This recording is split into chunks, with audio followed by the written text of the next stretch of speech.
Welcome back, Martini Giant fans. This is episode number 131, which are two films. What did we decide to do? True Grit and The Searchers. Now, True Grit, what year was that? That's 2010. It's the Coen Brothers remake of John Wayne classic. The other one is The John Searchers. Wayne. John Wayne, yeah, exactly. From what year? Oh, heck. 1958? 1956. 1956. 1956. Now, why did we decide to do these two movies? Because they are both originally John Wayne movies, and John Wayne, at the end of his career, started to take a look at what his legacy was really saying about the West and questioning some of its motivations.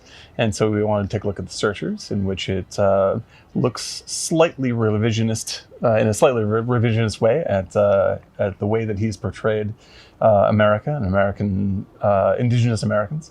And then in True Grit, what are we passing on as a legacy to the next generation? Right. Brilliant one. Great actors in that one. Incredible. Obviously, Yep. Jeff Bridges and what's her name? Haley Steinfeld. Haley Steinfeld. One Incredible. of the best child actors of all time. Incredible. Absolutely true. Really great. So you'll be hearing all about that, but we are going to give you, we are actually going to be recording a podcast this Saturday, which is going to be December 2nd at 3 p.m. Pacific Standard Time. And what are the films we're going to be doing?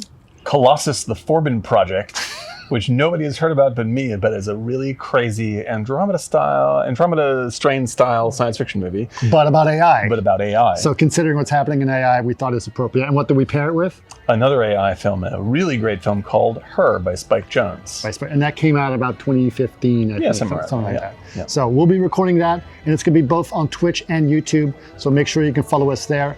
Twitch is twitch.tv/martini_giant. twitch.tv/martini_giant. And if you'd like to follow us on YouTube and follow us there and make sure you get the announcements when we go live, that is youtube.com/@martinigiant. youtube.com/@martinigiant. So you'll be able to follow us there. We'd love to have you part of it. Of course, we're always active with the people on chat while we're recording, so we'd love to have you being part of that experience as well. But for now, please enjoy True Grit and The Searchers. Eric, how have you been? How are things? I've been well. Thank you for asking, lad. I've been okay. Just been busy. Busy Lots working of and just coming close to finishing the next round of my writing, and it feels good, but I'm tired, and then work and lots of stuff. This the company I work with or advising, a lot of meetings, but pitching, but it's all good. And then watching movies. And then I collect old shampoo bottles, so I'm how's that going? Oh, it's going well. Great. I found a ton. I did some dumpster diving on Tuesday night, so it's great. I love it. Yep. And, You love dumpster diving? Well, I used to actually in New York. I was joking. I don't collect shampoo bottles, but I used to dumpster dive in New York in the late 80s, early 90s, because you would find some wild stuff. 19th century mirrors, and walk it 12 blocks back home in the West Village. Some old lady dies in a rent-controlled... Street. Yeah, exactly. That's right. And you end up with this huge mirror, and you're like, what the... And now those are the golden days. It'd be like, this is a cool chair. Like this huge old 19th century chair just thrown away. Or a fireplace, all the molding that goes around fireplaces. Oh, yeah. Just like, what the... It looks like you got the set from Rosemary's Baby just thrown That's in. right. Yeah, they just threw it away. But that's the good dumpster diving. Yeah. No, not the edible kind. That's bad. If you're in that spot. No, that's the bad That's a sad stuff. place. Unless you're hungry. I saw David Fincher's The Killer. Yes, you've been talking about it a lot. No, but this is the first time on the podcast. I'm very excited to do it. Oh, okay. Yes. So I've been writing a lot about it. I'm absolutely thrilled with The Killer, and I'm looking forward to people seeing this because it comes out, I believe, on Netflix in just a few days. I think it comes out this coming Friday, and it is How does it compare to like Flash Gordon? It is not quite as Sam J. Jones as Flash Gordon is. Okay. But it still has a lot of Birdmen. Mm-hmm. So we can feel good about that.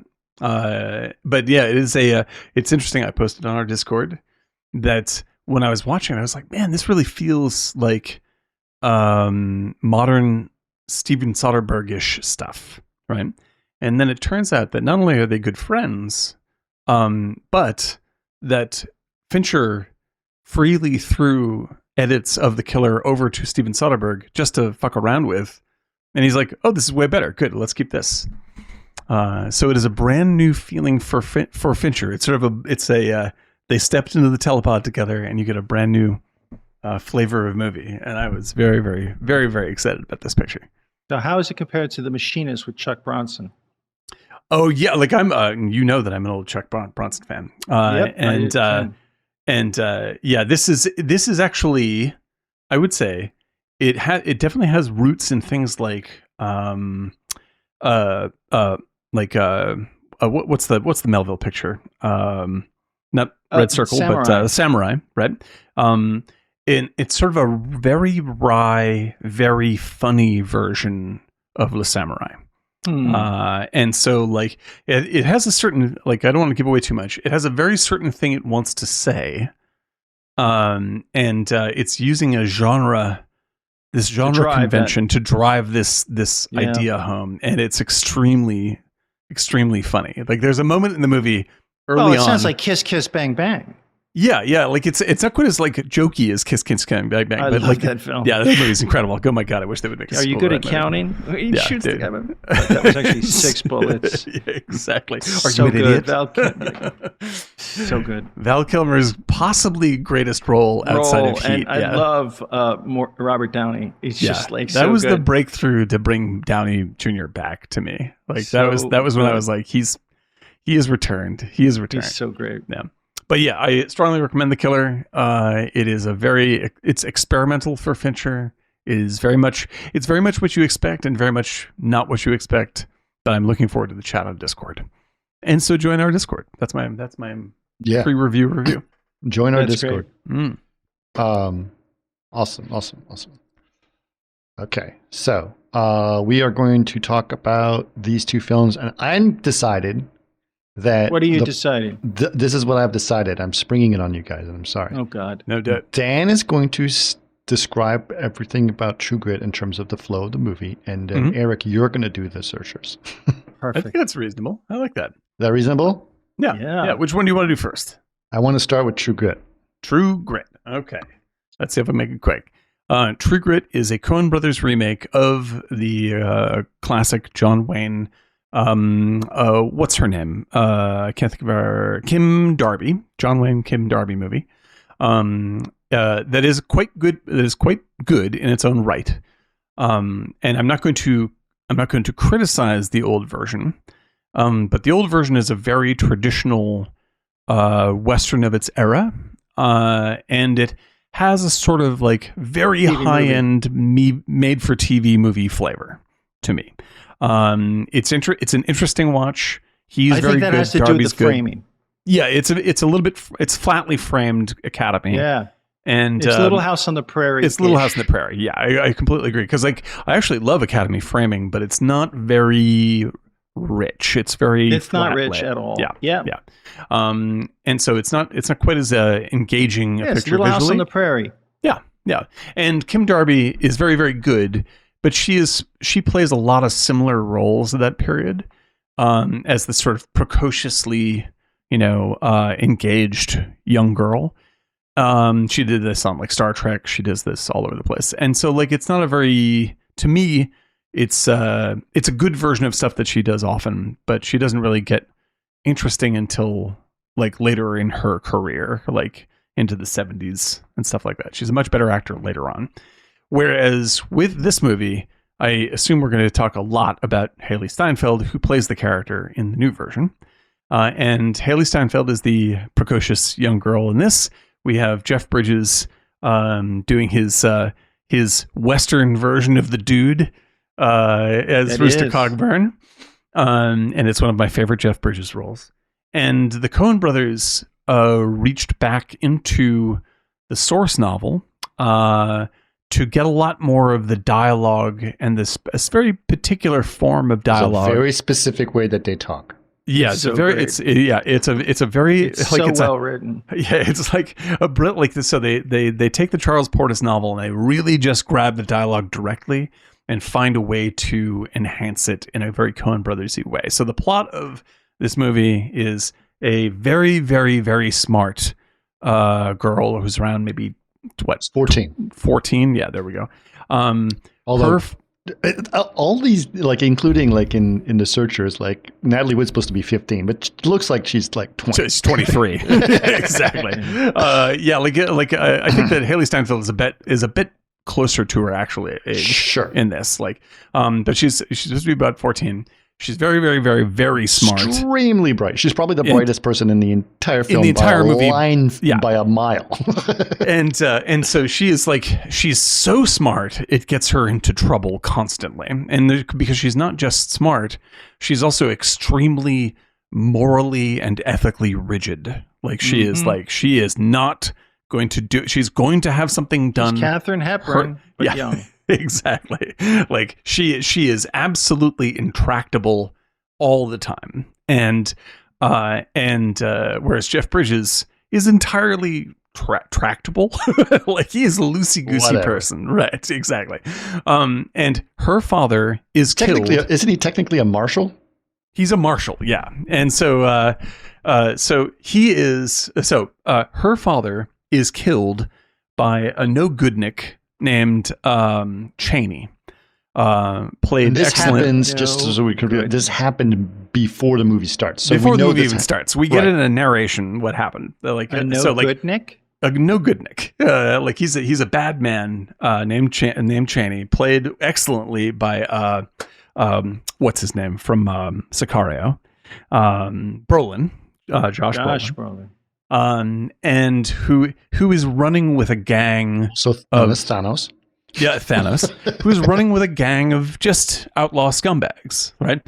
And he kills her father, and she wants to hire a marshal to retrieve him and bring him to justice. Right.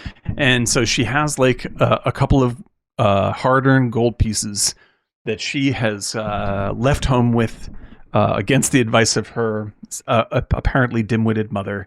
Brother is kind of an idiot too. Yeah, and so and she's come to town to hire someone.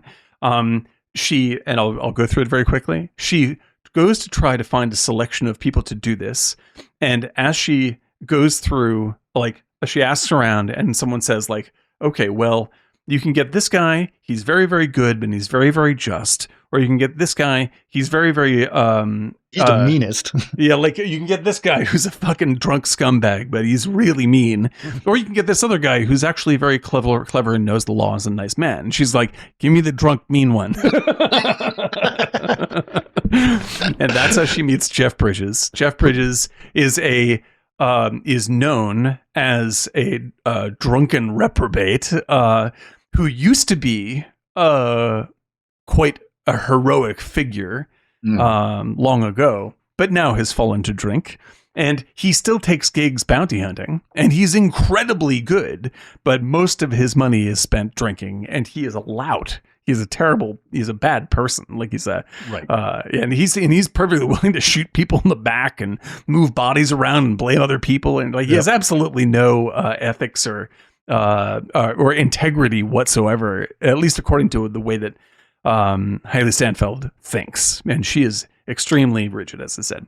So she hires him, and they go on an adventure to go get and bring this guy back. The scene she first meets him is he's testifying in court, right?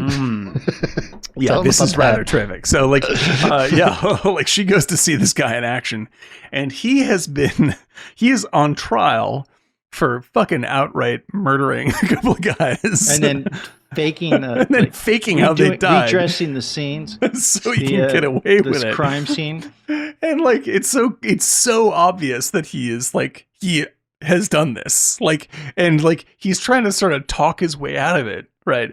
And the lawyer is really pushing him hard. But the more that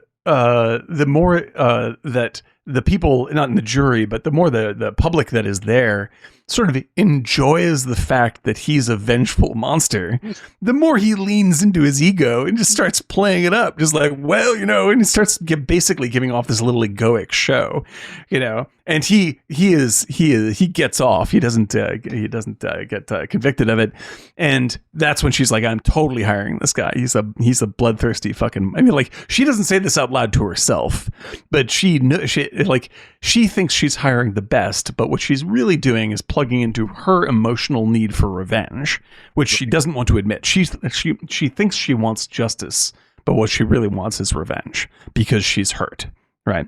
And so their journey together is about her learning sort of a little flexibility and trust in people, right? And him sort of rediscovering trust in good people like herself, because she is at her, and compassion, because she is at her core a very good person. And then the third wheel in this thing, who is fucking one of my favorite roles for him, Matt Damon, he's the U.S. Marshal or the Texas Ranger. He's the Texas Ranger, right? He's the Texas Ranger who is also after Cheney, right? And he's like, oh well, we can do this together, like we can, and like she doesn't like him because he is so bring him back to justice. Like she's like, I don't like, she's like, I appreciate your help as far as getting him captured, but in reality, like, she doesn't want this fucker captured. She wants to see this guy hanged for the crime of killing her father. And Matt Damon's like, well, I'm going to bring him back to justice for this other crime that he committed. In Texas. And she's like, in Texas. And she's like, I don't want him hung for that crime. I want him hung for killing my dad. Right. But they end up traveling together for the bulk of the movie. And the difference between Damon and Bridges is essentially an extrapolation of the warring forces in Haley's own heart. Like, she is a good, moral, upstanding, right person who wants justice. But the fact is, she is brokenhearted from losing her father, and that's why she's invested in revenge. And so these two things, these two characters who hate each other at the outset, those guys coming to respect one another is symbolic of her growing up. And really, the movie is about her growing up. And I have specific examples, but that's basically the journey of the movie. They come to finally confront Cheney. Cheney is a desperate, weak dick. Like, he's not even like a bad guy. He's just a fucking he's almost inconsequential. Yeah, he's just a guy who's made selfish, lame, dumb choices, right? And he always thinks the world's against him. And now another person has come to punish him for some stupid thing that wasn't really his fault, right? And she's like, yeah, I am here to punish you for this, And it, like, this is she tries to bring rightness to the world in this little bit. And what Cheney represents isn't like some grand villainy, but rather the kind of mistake and the kind of selfish choices that people make every fucking day that make the world worse, right? And so this is what she's really against, and that's why the movie is framed by her as a middle-aged woman. And instead of it being a proud story about how she became, like a heroic, positive figure and lived a great life, like, she actually led a bitter, lonely life after this movie, because it turns out most of the people in the world are like Cheney. And the only thing you can do is stand up for yourself. And it's just like, it's such a rich, powerful, emotional truth in this movie that I cry every single time I've seen this thing. Cry at every movie. This is almost neck and neck with Unforgiven for my favorite Western of all time. That's my sum up on this. It's pretty good. There's some really kind of the thing that I always loved about it is the dialogue is so smart. smart and one so hand. over, like it's almost over the top. Yeah, it's How- hyper articulated, right? Hyper, like the most articulate that you could ever imagine. It's like might as well even have dumb been, people speak like this in this movie. yes, Like, dumb people speak like they all went to Oxford. You know, yeah, it's hysterical. Like they're saying dumb things, but they they're are still saying like, dumb things, but they're saying it in such elaborate it's so ways. hilarious. It's so hilarious. Like why is this always the way of things? Yeah, this kind of stuff. And there's a line from Haley Steinfeld where hang on. Yeah, continue to talk. I have to quote this line perfectly because it's so good. Hang on. Go ahead. I mean, the way the thing I think about her also that's interesting is that she seems to be talking about her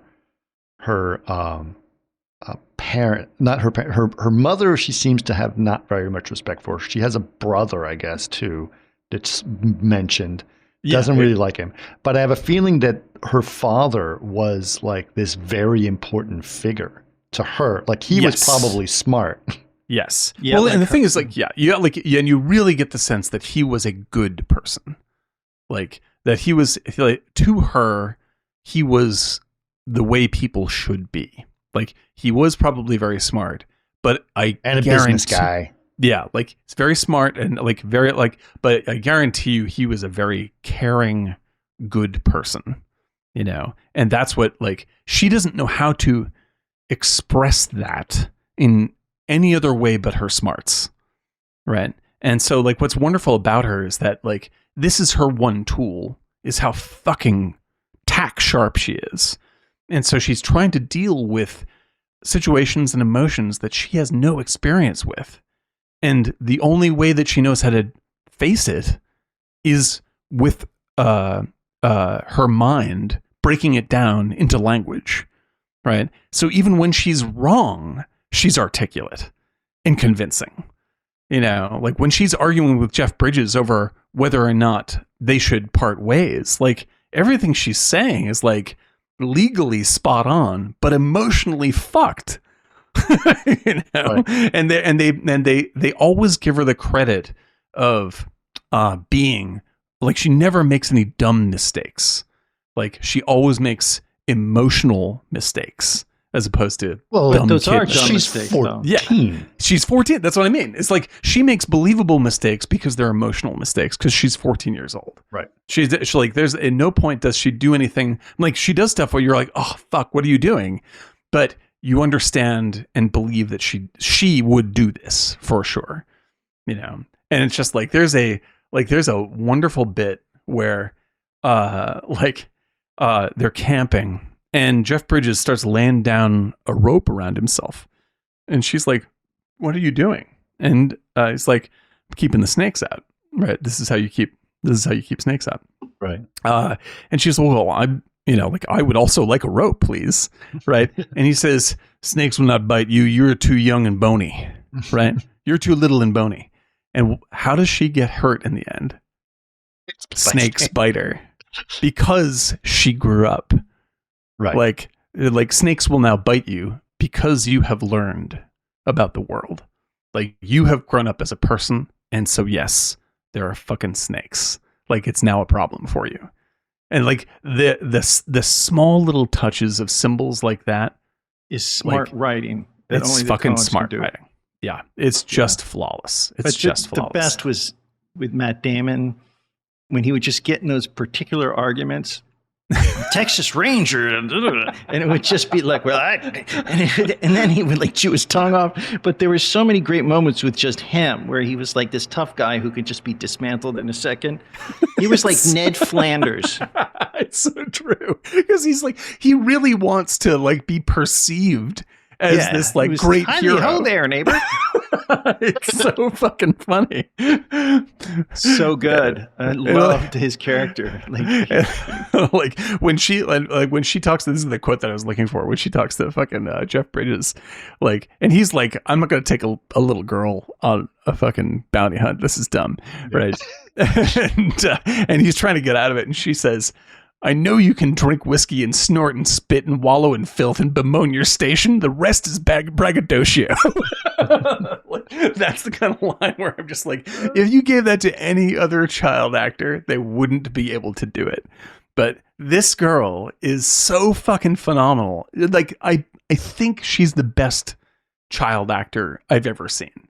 Like, it's the best debut I have to ever say, seen. Paper Moon. With, Paper Moon, yeah, okay, tied with Paper Moon. Tied with Paper Moon. Like, absolutely phenomenal. Like, she is just outrageous in this movie. And she holds her own against fucking Jeff Bridges, Matt Damon, and a fucking score of character actors. And she even brings out, like, for instance, I had mentioned this before. Like, I think Barry Pepper is a good actor. Like, I like Barry. It's so fun. I love Barry Pepper. Oh, I think he's like great. one of my favorite awesome. actors, and he was so good. He is often misused. Like, he has great power in him, and he's often misused, right? And in this movie, like, not only does he bring great game to the table, but she brings even more out of him. Like, you can tell that Barry Pepper, the actor, admires Haley Steinfeld, and that comes through in he's the fucking leader of the villains. But unlike Chaney, he admires her. He sees how smart she is, and he absolutely respects her.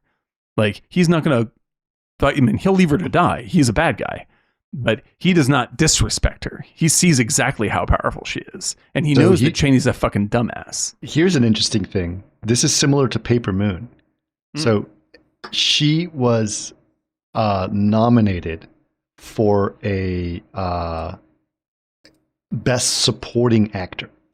Yeah.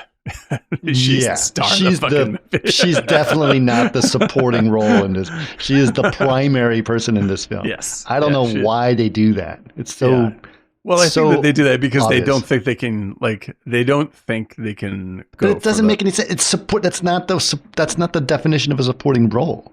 Absolutely. I completely agree. I completely agree. I mean, right, like, they got her on the board, and that's probably the way they looked at it. She'll have plenty more time to.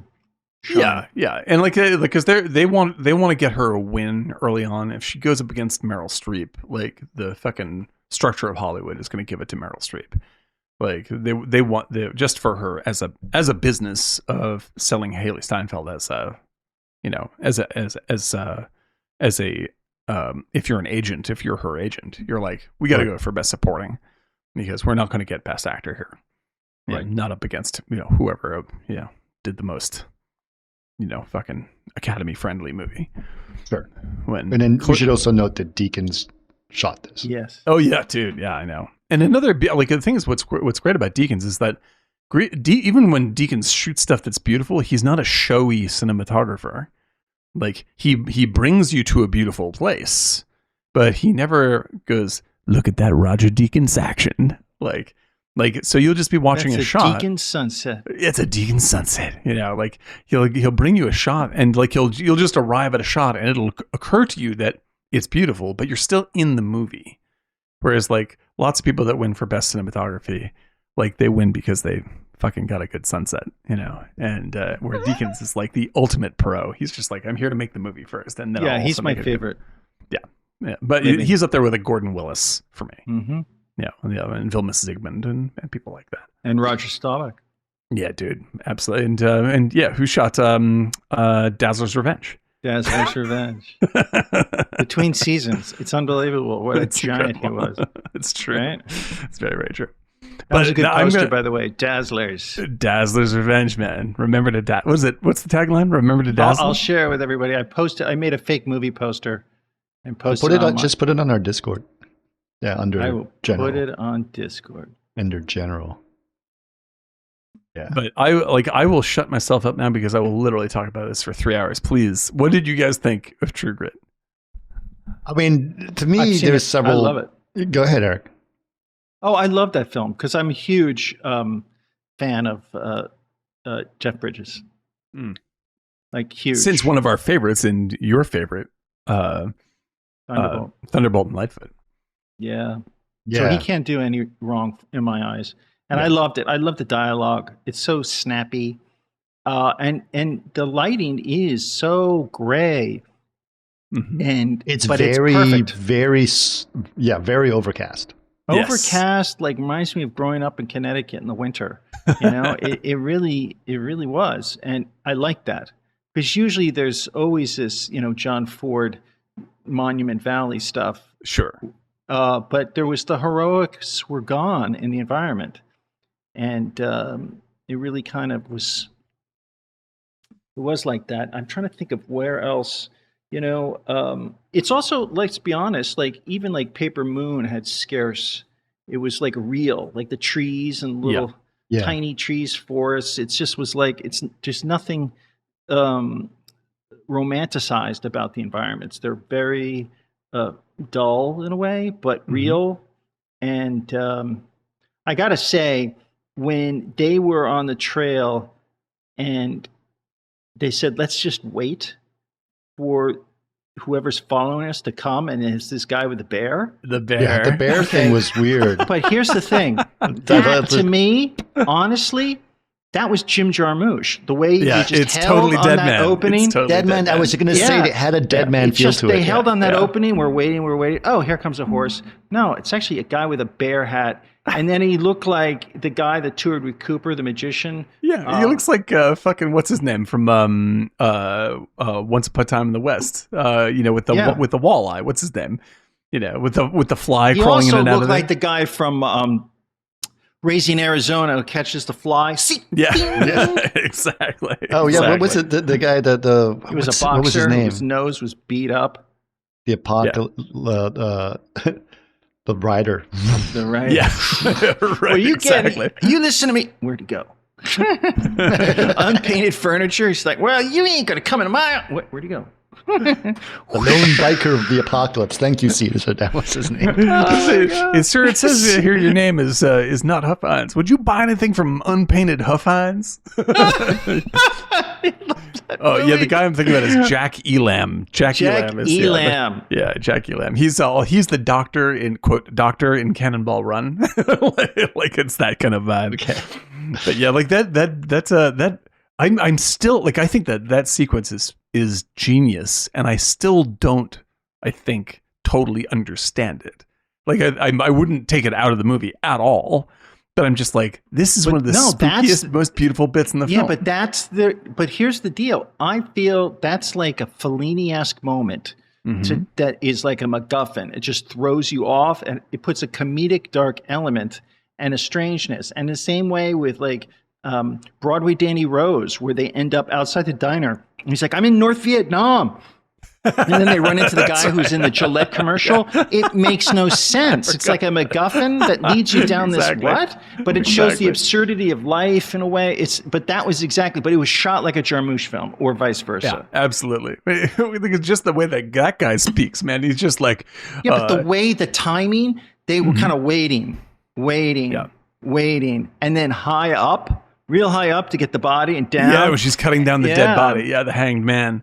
Like, and yeah, when she's like sawing and like, you know, like, we should cut this guy down because I might know him, and blah blah blah, and the body falls down, and he just walks over and goes, I do not know this man. I love that because cutting. And the body hit the ground.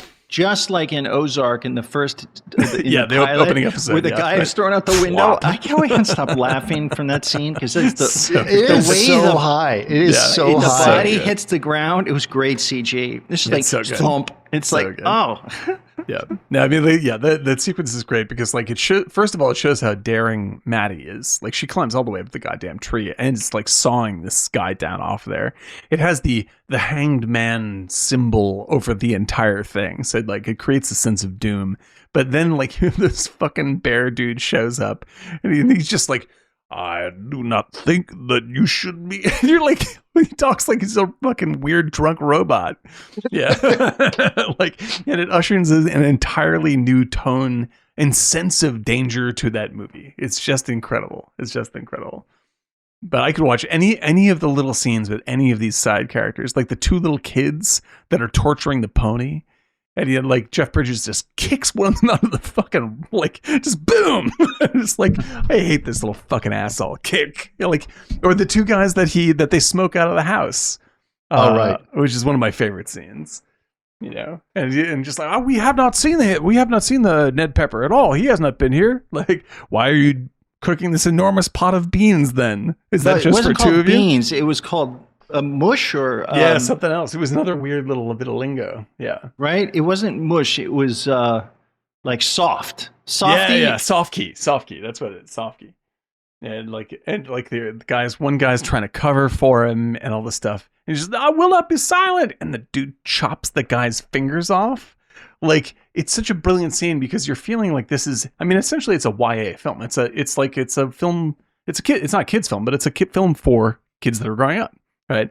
And to have something so hilariously shocking in that scene is like the daring thing that I want filmmakers to do more of. You could see how you go with this thing, right? And then it leads to eventually talking about Buster Scruggs, right? So there's a lot of like, because it's got so many little interstitial scenes. Mm-hmm. Like Buster Scruggs, like I can see like the guy with no arms and no legs, the singing, like totally there's a little bit of that in here. You can, like, if they spent any more time out in the wilderness, they would totally meet Liam Neeson in that. Right, guy. Liam Neeson in the circus thing, right? And then obviously the bear guy is a little bit of, but also the nervous guy who's exchanging all the ponies and stuff. Yeah. Oh God. Yeah. So good. That whole scene is just a masterpiece. And then she comes back.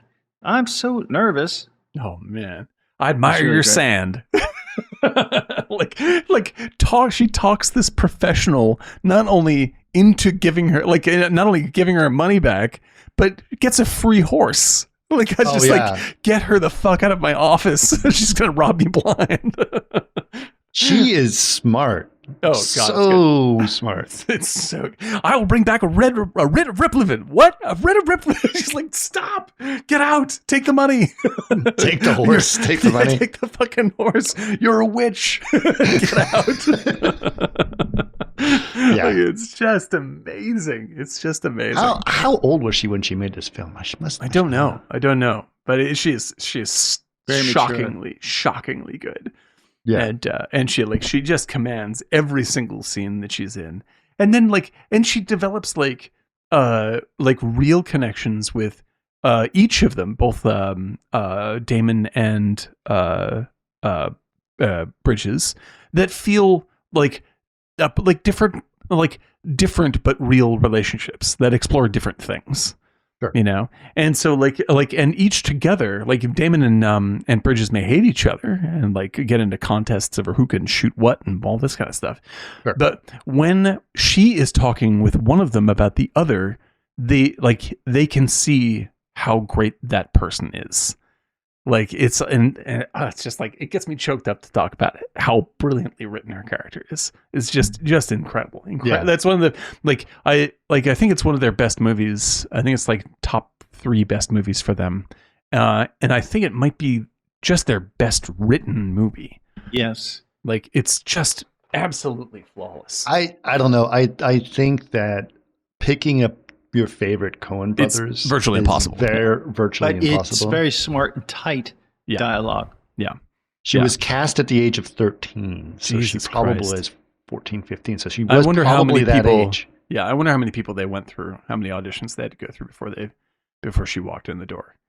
Sarah Silverman, right, was up for it? Obviously, they're going to Sarah CG her Silverman is Sarah Silverman is the what's his name? The guy who never ages. The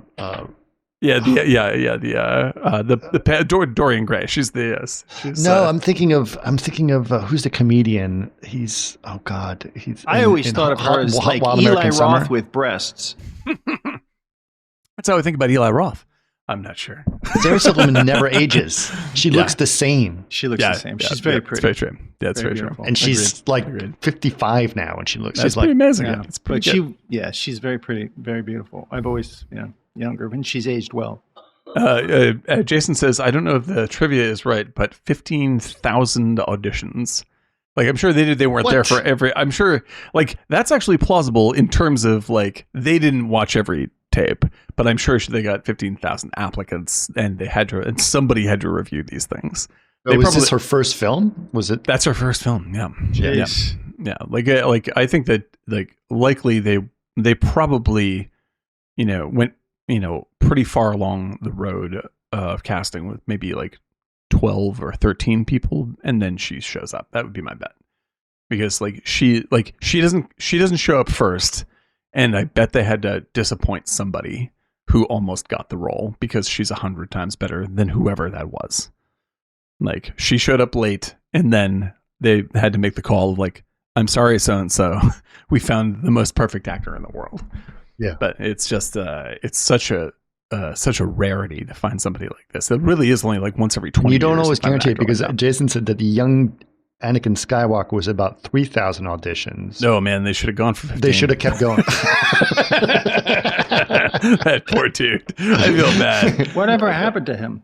Nothing. Nothing. Nothing happened to that guy. Because I'll go to bat for the guy, for what's his face, who plays older Anakin. I think he's a good actor in a couple of movies. I can't remember anybody because it's all crap to me. But still, no, Hayden Christensen. He's I've seen him be good in other stuff, but man, it's impossible. It's interesting. For example, in the Spider-Man films, I thought James Franco was terrible. Yes. But he can be a great actor. And I was like, oh no, he's not a terrible. He's actually a really good actor. Yeah, he can be quite good. He can be quite good.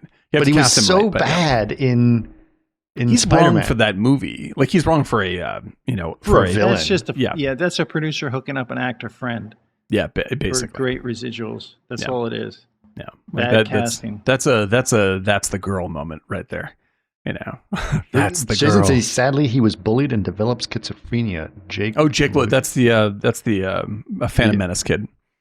Really? Yeah, that's brutal. I mean, I wouldn't wish that on anyone. He has schizophrenia.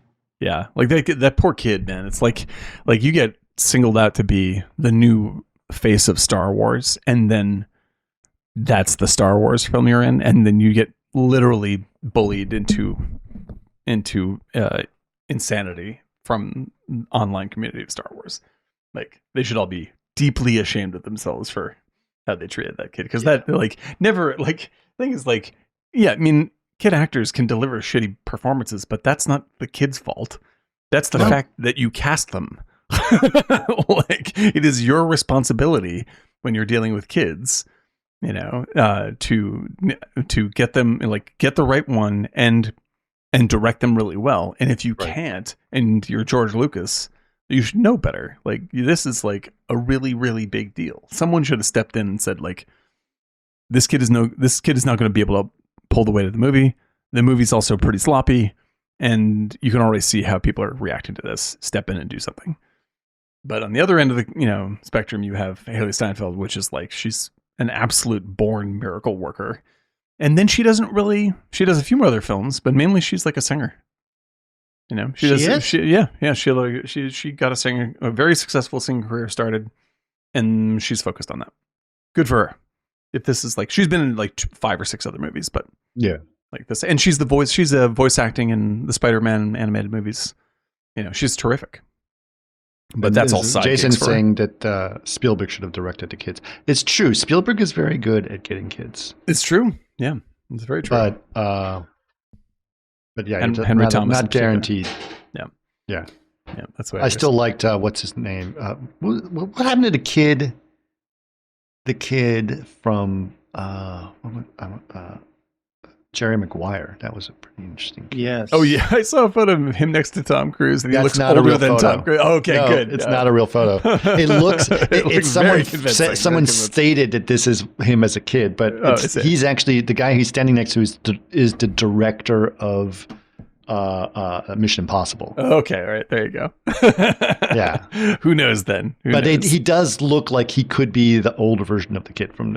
Yeah, for sure. And I am a fan of the director of Mission Impossible. I love the new Mission Impossible, by the way. If anyone likes, it's very different than all the previous Mission Impossibles. Because I like those movies; they're pretty fun, but they're always a little bit too. I don't know if serious is the right word, but their tone doesn't match their action very well. Like it's like super serious cyberpunk stuff. And then I'm just like, but it's also kind of goofball. And like these things don't fully weigh out. This movie is like watching North by Northwest, where you're just like Mission Impossible is like watching North by Northwest. Absolutely true. That is the goal that they're aiming at, the new one. Okay. Where it's like the plot and the dialogue and everything are now like elevated to being something that matches the tone. Like this is just kind of like melodramatic fun. Then that works. It's not trying to be fresh, cool, internet savvy shit. It's like, let's make an old school movie and make it fun. And then they made a much better movie than the other movies they made, in my opinion. Action was great, lines are great, characters are great. And it's I think the reason why it underperformed, there's a lot of reasons, but it's more the movie that I want and less the movie than that franchise fans want. Yeah, I think that's just the way it works. But that like director McQuarrie is actually quite good. Yeah. He also did the first Jack Reacher film, which is surprisingly good. Interesting. Yeah, there you go. That's my rant. Too much coffee today. Pretty much. Yeah. I do want to quickly shout out Caesar Salidis said that in the dialogue for True Grit has a little bit of Deadwoodishness. If you're fans of Deadwood, this is very true. I love Deadwood. And while we were talking about Raising Arizona, he called it the quote, one of the best quotes. Nobody sleeps naked in this house, boy. We always appreciate a good Raising Arizona quote here. Yeah, you were saying this is one of your favorite Coen. I can't pick a favorite Coen Brothers film. It's too hard because it's like saying your favorite movie. It's like, well, today but do people still ask you that? What's your favorite movie? I heard you really like movies. What's your favorite movie? Sure. And it's like impossible to answer that question. I always say it's like quantum physics. Like I can give you the highest percentage probability for what I will say is Alien. But it will be different on any given day. I don't know. Sometimes it's Unforgiven, sometimes it's Heat, sometimes it's the Conversation. Yeah, it depends on what I feel about stuff. I'm surprised you haven't mentioned the M word. Which one? Titanic. Miami Vice. Oh yeah, no, actually I was thinking about that today. I spent most of my drive home today from after our meeting thinking about that very fact because I watched Miami Vice 2 nights ago again. Sure. And it started to go, at what point do I call this one of my favorite movies of all time? Like this is a top slot movie for me. And I have to admit, I was like, I still feel a little bit of residual shame over this. Like, can I really call this my favorite movie of all time? I've watched it more than any other movie in the past 3 years. Like, it might be time for me to grow up and admit this. It may just be the case. You know, critics be damned. No one's criticizing you. Yeah, it's it is even down deep in my soul. I'm just like, I can't say that. That's not appropriate. Dan, let go and love. Miami Vice comes up every single show. Yeah. Be honest with yourself. It doesn't really come up. It hasn't come up in several. Or Titanic. In a while. Titanic is, I have a feeling we have to watch the thing to purge it from the, constantly bring it up. Like, and this is true also. Like we did Thunderbolt and Lightfoot, right? Yes. And then after we watched it and we talked about it and we got a real good Eric didn't experience, talk about it. and then Eric stopped talking about it a lot more because he needed to get it out. You didn't release the steam. Yeah, exactly. You didn't release the thing. Yeah, you needed to clear the pipes. Yeah.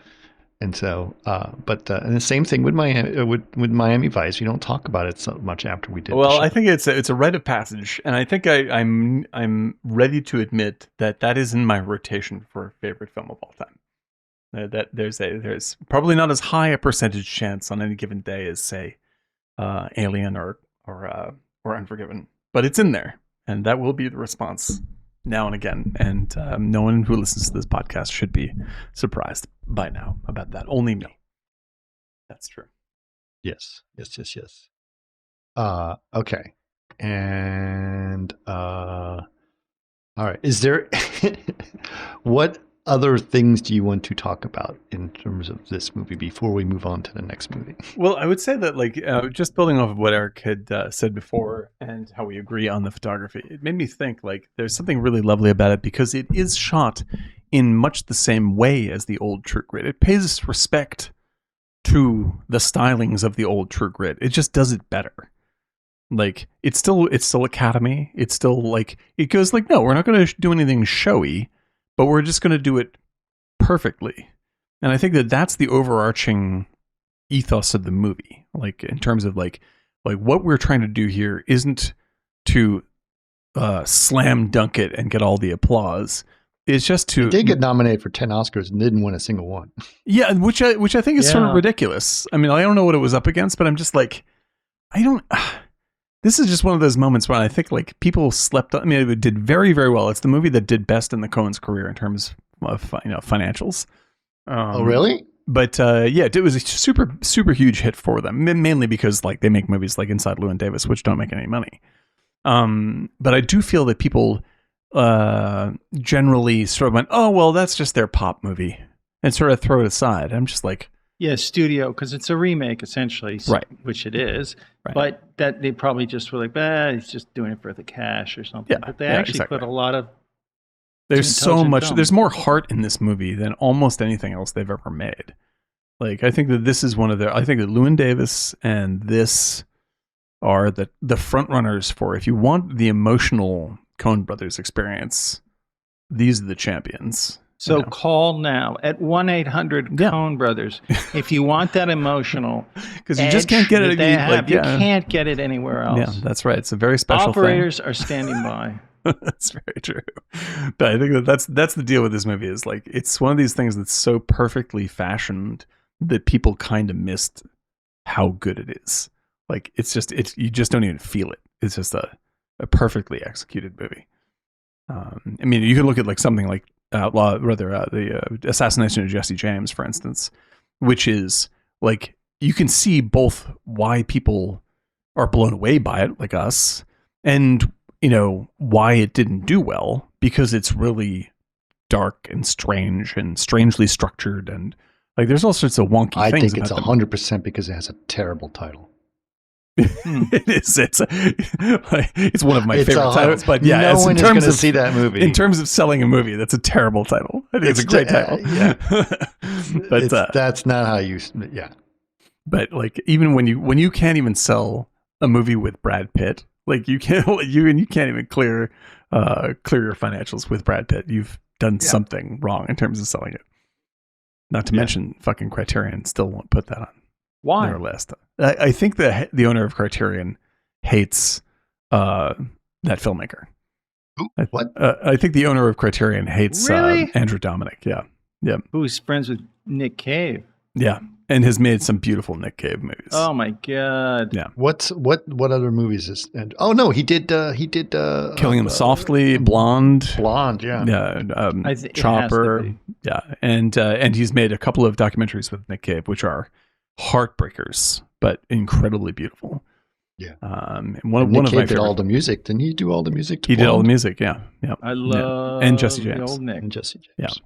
And but I mean, like, with that movie, it's just he's like in Jesse James too. He's in Jesse James. That's right. But I mean, like, with that movie, it's really clear as to why there's a fan base and why there is an anti-fan base. With True Grit, I'm just like, when I talk to someone, just like, well, you know, it's not as good as the old John Wayne one. I'm just like, you're talking nonsense. Like, that's a lie. Like, there's no way, if you watch those things side by side and chose the other one, that I would take you seriously. Like, it's just not it's not even good by Wayne standards, because we have a great Wayne movie that we're going to be talking about where Wayne's really good at it. And and this movie is, the old True Grit is very good, but it's not top shelf Wayne to me. Yeah. But perhaps we should talk about top shelf Wayne. We should talk about top shelf Wayne. In fact, we're about to transition to it. I'm going to step out for a second before we do this. Yeah, I'm going to just quickly get a refill. Go ahead. You get a refill, and then I'll get a refill right after you. How's that sound, Eric? And you guys talk about we're going to talk sponsor. about our sponsor, Epson business printers. Nice. Epson business printers with 2 years of free subscription to ink. Yeah, and everyone's worried about inks. They have a great ink replacement ink strategy. Yes, look, for only $25 a month, you get all the ink you ever need. Inks you want. Yeah, That's right. I really love their extremely faint gray. That's my favorite. Well, that's interesting you point that out. What if we just started having sponsors, but we were really actually not sponsored by them? Like Epson printers. And like, if you want the smooth textural quality of great paper and sharp printing, Epson. And we get these cease and desist letters. And we'll call our podcast Cease and Desist, where we just do ads for companies that never hired us. Yeah, if they heard me talk about their printers, they would definitely send that. They would definitely send that letter. I wonder who would be a good sponsor for Martini. Well, we tried with we tried to do La Colombe, right? La Colombe, yeah. They didn't take on that one. They didn't take on it. They don't trust us. I tried to tweet at them. They didn't listen to me. No. What can you do? We tried to do, but I mean, I wonder who would be a good one. La Colombe. Canopy would love us. Canopy. But Canopy, you can't advertise. They're government funded, so they're probably never going to do it. Yeah, they don't really want to talk about that. They'll pay us in Canopy tickets. Yeah, that's it. Yeah, who else would be a good sponsor for us? Projectors? No. Andrew Dominic. Yeah. Different streaming services. Oh, different streaming services we could do. But then it would be competitive because then we can't talk about movies that are on different streaming services, right? I think that Tarantino's podcast should advertise here because we are the same podcast. Heineken Zero is a good one. Yeah. Heineken Double Zero. There we go. Yeah. Yep. But yes, I think it'd be good to yes, if we were sponsored by Tarantino's podcast, that would be really hilarious. Oh my God. I think we should ask him. I think we should do that. Hey, can you sponsor our podcast? And the thing is, I am a podcast. You can't sponsor it. Yeah, sure. Sure you can. Cross podcasting. It's fine. Yeah. I actually love that podcast. I'm in the middle. I'm just about halfway through listening to their first season. And they are big personalities for sure, so it's not for everybody. But I think the best part of the whole thing is that they basically sound like us. Yeah, it's really bizarre. Have you guys? I know, just for people in the chat, it's like or listen. We're talking about Tarantino and what's his name, Avery. Roger Avery. Yeah. Roger Avery's podcast, co-writer of Pulp Fiction and producer of many of his films. Video Archives, I believe, is the thing. Which is where they met, the video store. Right. So they had a video store, and so their theme is they go back to old VHS tapes that they have, and they read like the actual tape, like what is described on the description on the back of the box, and then they go over the whole movie, and it sounds like our podcast. Yeah, it's true. I think that even vocally. There's even vocally, one of our listeners, Justin Denton, he says you kind of sound like Roger Avery a little bit. It's pretty funny, man. As soon as he said that, or you passed that on, I was just like, oh, damn, that's Didn't weird. He just get a film? He did. I just tweeted about it. Congratulations! Shouts out to Justin Denton, who was on talking about Bad Boy Bubby. He just has a new movie that's coming out. Hang on for a second. It's called Sin Eater. I think it's Curse of the Sin. Yeah, Curse of the Sin Eater. So shouts out to Justin, man. I'm fucking psyched to see that movie. Yeah, because I heard about that completely independent of anything related. I just saw it in my movie newsfeed. And I was like, oh, that sounds really good. And then I read the first two lines, and I was like, holy shit, Justin!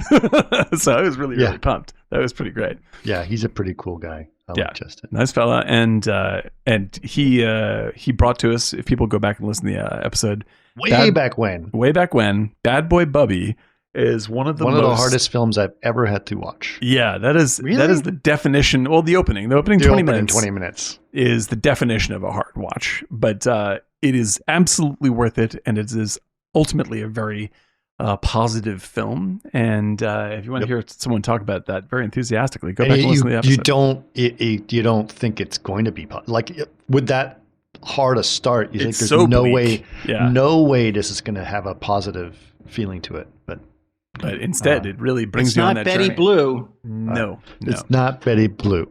No, That's a but great I'll be right back, guys. Yeah, you bet. Love the Betty Blue opening. Disney plus Bad Boy Bubby. That's what we need. I think that's they need the Bad Boy Bubby verse. I think that I know Disney is having some, and superheroes are having some real troubles. Yes, they are. Yeah, like there was a big article in Variety that breaks down the troubles that Marvel and Disney are having. What are the And- problems? Literally everything. Like it's shit. They pumped out too much stuff to boost stock prices over streaming. That's right. It created massive audience disinterests. Yes. They are trying to cast such a wide net that it appealed to nobody. That's right. And now they've reached the And yet the CEOs make a ton of money, and they're all fucking idiots. Not in a bad. That's not a negative. not pejoratively. We don't mean that. No, in any I'm kind of not actionable trying to way. be negative. But yeah, But yeah. isn't that crazy? Yeah, the ship has sailed on that situation where people on When former Chris fans gets are back, openly I'm talking gonna about. I'm gonna promote something. I have this idea. I'm very that very I excited. came up with. Yes. What's your idea? Okay, I thought yesterday when I had some clarity, I was in my oxygen chamber, and I had some clarity that what if we just said, guys, we love the 70s so much that we are going to start in January of 1970, and every week we each have to watch 5 movies from 1970. I'm in. And then we talk about it. And so Dan will talk about he'll pick 1 out of 4, 5, and I'll pick 1 out of 5. And we talk about it. And we only stay in the 70s until the industry changes.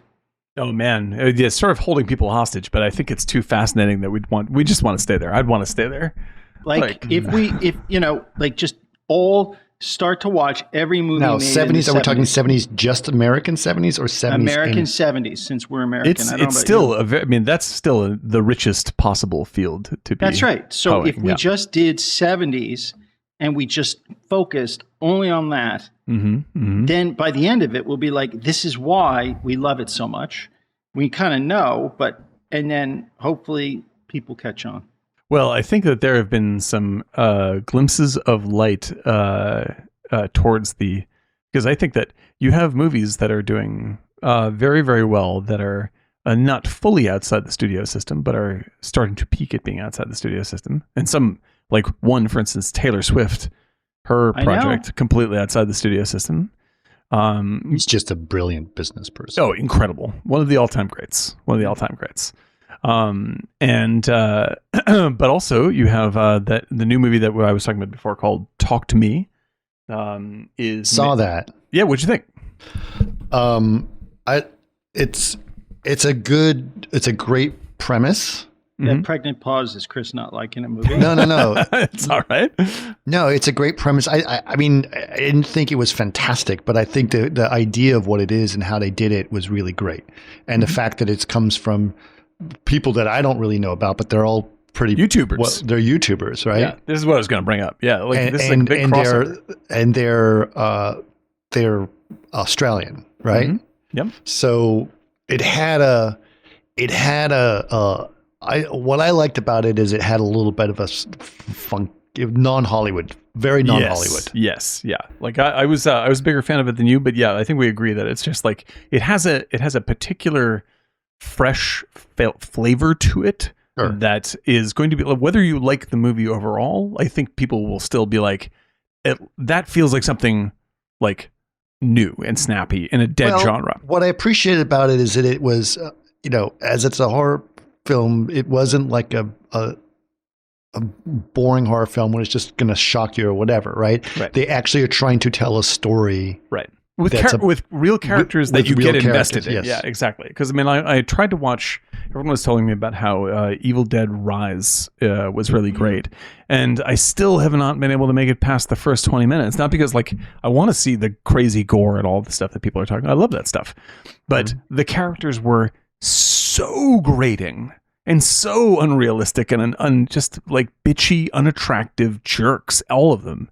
And I was just like, why would I watch this? Like, I'm not going to care if any of these people are in danger, and I'm going to be too irritated by the time I get to anything entertaining to be entertained.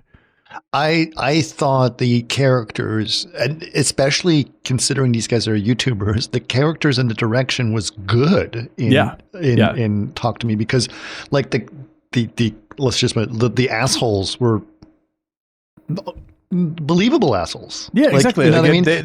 They're not just assholes for being assholes. They're like, they're just teenage assholes. Yeah, like these are very realistic teenage jerks, and like the central character is very likable but very flawed, you know, in realistic ways. And and the movie is largely about her trying to face her flaws, while also regret. And yeah, exactly. Like the things that she does wrong because of her pain, you know, and the bad choices she makes due to these things, and like they stay focused on that. So when you get to the scary bits, the shocking bits, like you're invested, and like that's all I fucking want from a movie.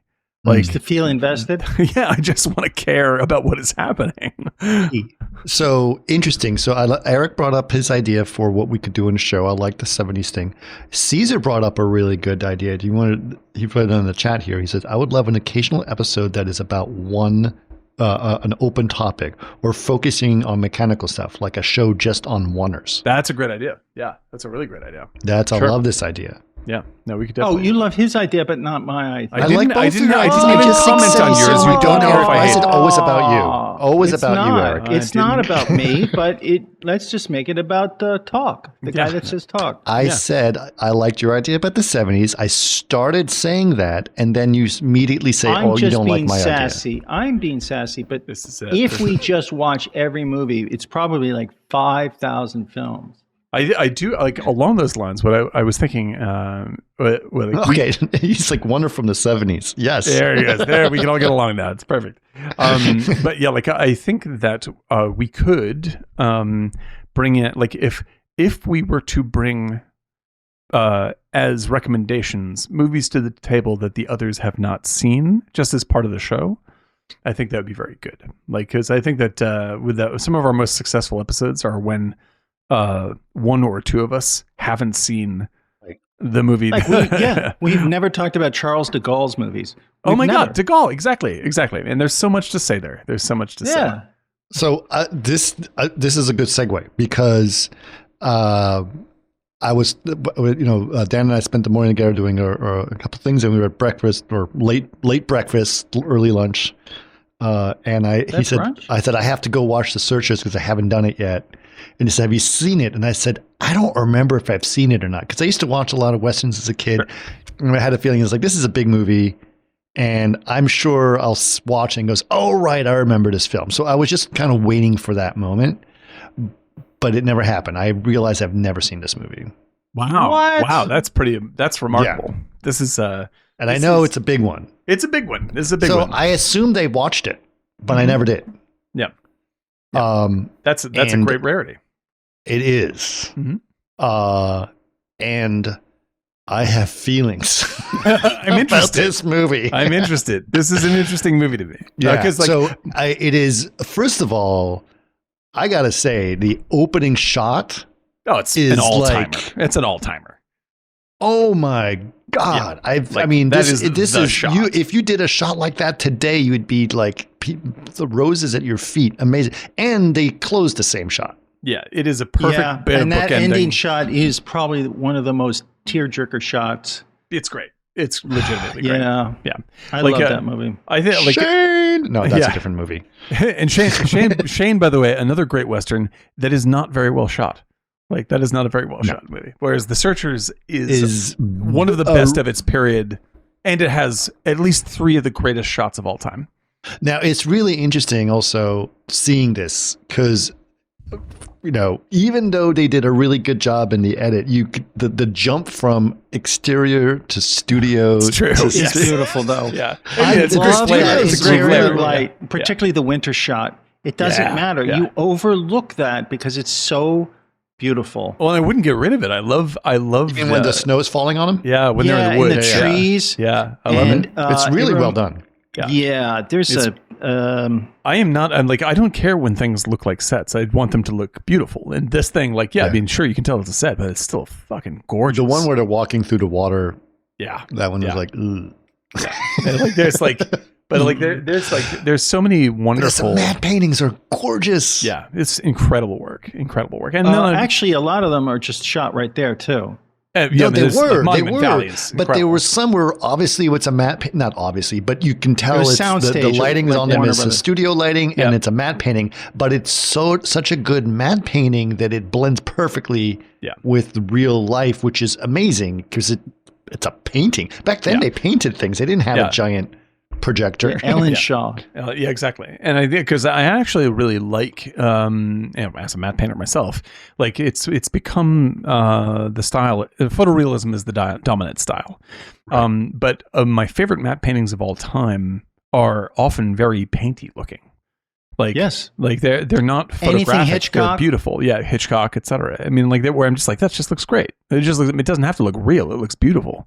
Right. And I think that obviously we're in a different space in film than that, but I can imagine that coming back because I do believe that people are less invested today in production value and doing things that are a little bit fucking weird and janky, like Everything Everywhere All at Once, where you just go, yeah, I mean it's janky but it's amazing. It's the artistic invention that's more interesting. I think it is also goes back to using the tool set, and it's not like there's something about Everything Everywhere is literally brilliant guys just using the tools they know and making it work. Yeah, right. And that's a different mindset because John Ford shooting, it was like a family and a caravan, and they go out there and I don't know. I think because everybody knows these tools now and it's so easy. You get that look, but the John Ford stuff, I love those soundstage colors. Yeah, the blues, the oranges in particular, and the day really for bloody nights. oranges. Yeah. The day for nights, I find magical. I love Day for Night in this movie. I was going to bring this up. Yeah, this has some of my favorite Day for Night. It's transfixing. I saw in New York, which is a city on the East Coast, New York City. Oh, I heard of it. Yeah, and I saw. When they gave a clean print of this, it was in Queens, maybe.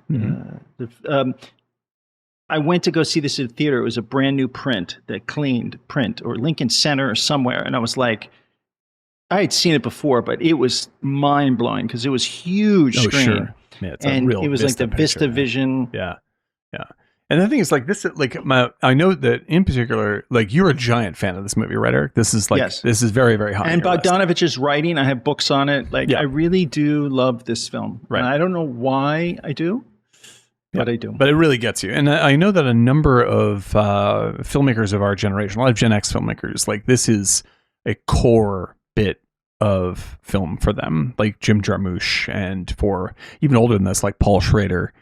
Paul Schrader's tried to remake this movie a million times. Even Taxi Drivers, essentially The Searchers, and it has a massive effect on all sorts of storytelling after it comes out. And there's the imagery all over the place. Not to mention fucking straight up Star Wars, Luke going home and finding his uncle not burnt to the ground. That's the fucking Searchers. That's the Searchers. All this stuff. And so there's so many key moments in this thing. That being said, I came very late to this movie. I didn't see this when I was young. I saw this when I was much older. And so I've always been more of in film appreciation mode than being completely swept up, and I've never seen it in the theater. So my feelings about it are strong and positive, but they're a little bit more film intellectual level up until this last viewing. And this time I watched it, I was like, I really fucking love this movie. Like, this is the first time I watched it where I was like, I'm totally into this movie now. There's a strange quality about it too, where he infuses this kind of wedding humor, not only on just in the wedding scenes, but this kind of like with John Wayne's son who comes in with the uniform. Yeah, and there is this kind of what he remembers John Ford as a kid, because I think he had like 9 brothers and sisters. Yeah, right. And so it's that type of infusing of like the family unit and reaching prosperity and sticking together. Yeah. And that kind of communal thing. And that also includes comedy. Absolutely. The lightheartedness in the movie represents the goodness. Yeah, right. Yeah, the goodness of the family value. And it's really going back to, because he, came from nothing. And I think he's from Boston. Yeah, something like that, yeah. And there's so much beauty in the film. And yes, it is a long time ago. And yes, those values change. But when you they're trying to bring those values back. But hold on, Chris, this is not a political thing. There's that family value, which John Ford talks about. And, I just finished blitzing through The Blue Zone the other night. I don't know if you guys have seen that on Netflix. The Blue Zone, no. It's all about centenarians. Oh, interesting. And in the world, there's only like 6 zones where people are, a huge majority of the people in the world are over 100. And this guy goes in and basically spent 20 years analyzing it. One's in Loma Linda, one's in Okinawa, Sardinia. Right. And it's that communal bit. Right. Well, I wanted just and to he build talks off about that. And that's why he did that journey. Right. It wasn't just because he was an angry, and you could say there's an ugly dark side to him, but that's in the face of, in protecting the honor of family in some ways, which is so much about America too at that time. But there's more to it than that. And I think to build off what you're saying is like, because I know that like and I agree with what the intent here is. Like when you said that this is a different time, people like these are values and values change. Like I actually don't think these values change. Like these values absolutely stay the same. What they are attached to changes for people, and like what you consider your family changes, and how like for instance, like this is no different than like you could remap this entire movie to fit any other social culture at all, and still it would be pinned around the idea. Look what we're going through today. Right. Well, I mean, still, no matter what, it would be pinned around the idea. Because you talk about say Gen Zers and stuff like this. Like they want to see more movies about friendship and interconnection, which is family to them. This is what this means, right? And that's what this represents. Right. Like back then it was framed as literal nuclear family. Yeah. And now it is framed in a slightly different way, but it's still exactly the same things that all people want. By the way, the next Searchers or somebody is going to be Israeli and Palestinian. Yeah, exactly. You could easily make that. Easily it transfers to that. Right. And it doesn't change. I'm watching this and all the horrific things done. Yeah, I am pro-Israel. I know everybody probably thinks differently, but I am pro-Israel. There are things that people greatly fear. People that people greatly fear. There are situations people greatly fear, and there are things that people love and want to remain stable and want to be true to, which are the things in what they consider their family, whether it's literal family or not. And these are the things that will always be resonant to people. Right. And that's why when I watch The Searchers again, I'm just like, yeah, in the sort of the 50s sensibility, this is not my zone when the movie was made. But certainly I agree in the non-Republican version of this, like these are real feelings that people actually have, whether they are left-wing or right-wing or whatever, like they have units that they care about. But I think if it was to true Republican, coming from my family was, they are, my parents' side, Republican, I don't think John Ford would have shown the ugliness of what John Wayne was doing, killing the Comanche and Oh, the way yeah. he felt if it was a true Republican, because they would have just glossed over that. Well, this is what I was going to bring up. Is this movie is absolutely fascinating to me because of what it's tackling is so against. It's so because there are many versions of this movie prior to this movie that do not recognize the humanity in anyone outside of the white settlers. That's right. And this movie is very much about this There is person. an ugliness to John Wayne that I don't even know that John Wayne knows. It's never. No, This is the never beauty been of before. beauty That's of the beauty movie of it. is that like the lead character here is heroic in a way you believe in and is openly racist in the film. Very, very racist. Openly racist. And he knows it, and he is mad that he can't not feel this way. Like, it's an extremely complex problem in the film. But I think John Wayne was that guy. Oh, without a doubt. And so I think it's really fascinating that he chose to do this movie. I don't know if John Wayne was completely that guy. Well, he was cuckoo, but I don't think he was this deep thinker that you guys all think. I don't think he was. I I think he that- was literally just like. I do wonder whether or He was not a jock. Yeah, he was I wonder Carl how Seibert. I wonder how richly he thought about what this movie was saying, because the movie is saying something. No, that he is- listened to John Ford. Yeah, exactly. He just the movie is listened to saying John something Ford. much deeper and much more relevant. Here's a beautiful than anything that Wayne image had that ever I'm made. sending you guys. That not long after this movie was made, Mhm. and it's on Reddit, and it's the most. It's in chat on Twitch. Oh yeah, interesting. Look at this. Yeah. Have you seen that before? No. Explain it to the listeners, Eric. It is a picture of because John people, Wayne. this is a podcast. Most people listen to it. That's right. It's a picture of John Wayne visiting a military base, and in the doorway is Lee Harvey Oswald. That's wild. Wow. That's weird. That's weird. And that's probably 1958. He There you go. did Searchers in 56. Yeah, that's right. And that is, to me, I remember seeing this years ago. Like, that is like an opera, right? Mhm. And I also feel like the opera of Jim Morrison and his father would make a great opera, Nope, for sure. because his father was Admiral Morrison, was in charge of the Navy off the coast of Vietnam That's wild. during dude. the Tet Offensive. So these and are the things that the come Bay up. of Tonkin. Yeah. What was it? The Bay of Tonkin. Gulf of Tonkin incident. The yes, Gulf of Tonkin famous. incident. He was the commanding admiral, Jeez, while that's his complex. son is singing. That's complex, Right, Yeah. and that itself is a movie, because there's these contrasts of the American psyche This is the and kind culture. of stuff, right? So, like in the 50s, it starts in the middle of the 50s and it goes on through the 60s and into the 70s. That the Searchers, I don't want to say the Searchers is responsible for this, but it is certainly one of the earliest popular, Brave. like movies that are just like, okay, we have to really fucking start thinking about how the world is changing, because the Searchers is not about old timey times. It's about right then. It's just if you look at it from today's lens, it's very awkward.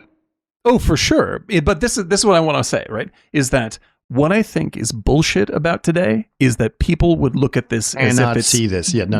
Exactly. I could not agree with you guys more about this. But like look, this movie guys, is trying to face something and That's trying right. to process And I'll it. be honest, this is one of Marty Scorsese's favorite movies. Yeah, Because they show the underlying person, but still wrapped in this family Yes. values and valor and the American experience. Right. And just like the mob, right? And it we really have a great validates- tight-knit mob family. We take care. Right. We no drugs. We take care of our kids. Right. And I'm going to shoot you outside of Sparks Restaurant on Sure. the Upper East Side. But like You know? it makes the like it doesn't just go like, oh, and here are the settlers and they are completely correct and the white people are nice and fine. Like the central character of the movie is someone who is half Native American, and this is the guy who's partnered up with John Wayne.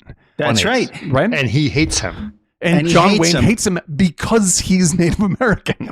Like, you're not part of the family. He just keeps on saying it to him when the kid is proving himself to be a fucking hero over and over again. Over and Like, over when again. do Not I only get to be a part of the family? The beautiful direction that I'm sure you guys know,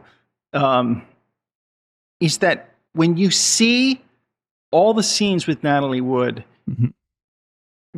you can just read it on her face. Like, do I go with him or just kind of hang out here? I kind of like it here. Yeah, she's wrestling with something. Yeah, wrestling. Which automatically, regardless of the villainy of Scar, right? Like the bad guy of the movie, like she has lived a life that she values there. That's right. Right? It validates this entire experience. So who are you? Now, this goes to the Vietnam War. The Vietnam War is, not long after this. We started, sending in it's basically military started. advisors. It's heating up already at this point. Well, we started sending advisors in, I think, 59, 60. Yeah, right. And then they started escalating. Yeah, the French are already fucking around there and everything's going Yes. Yeah, right. And so for that, it's like, that is no different than Ukraine right now. Right.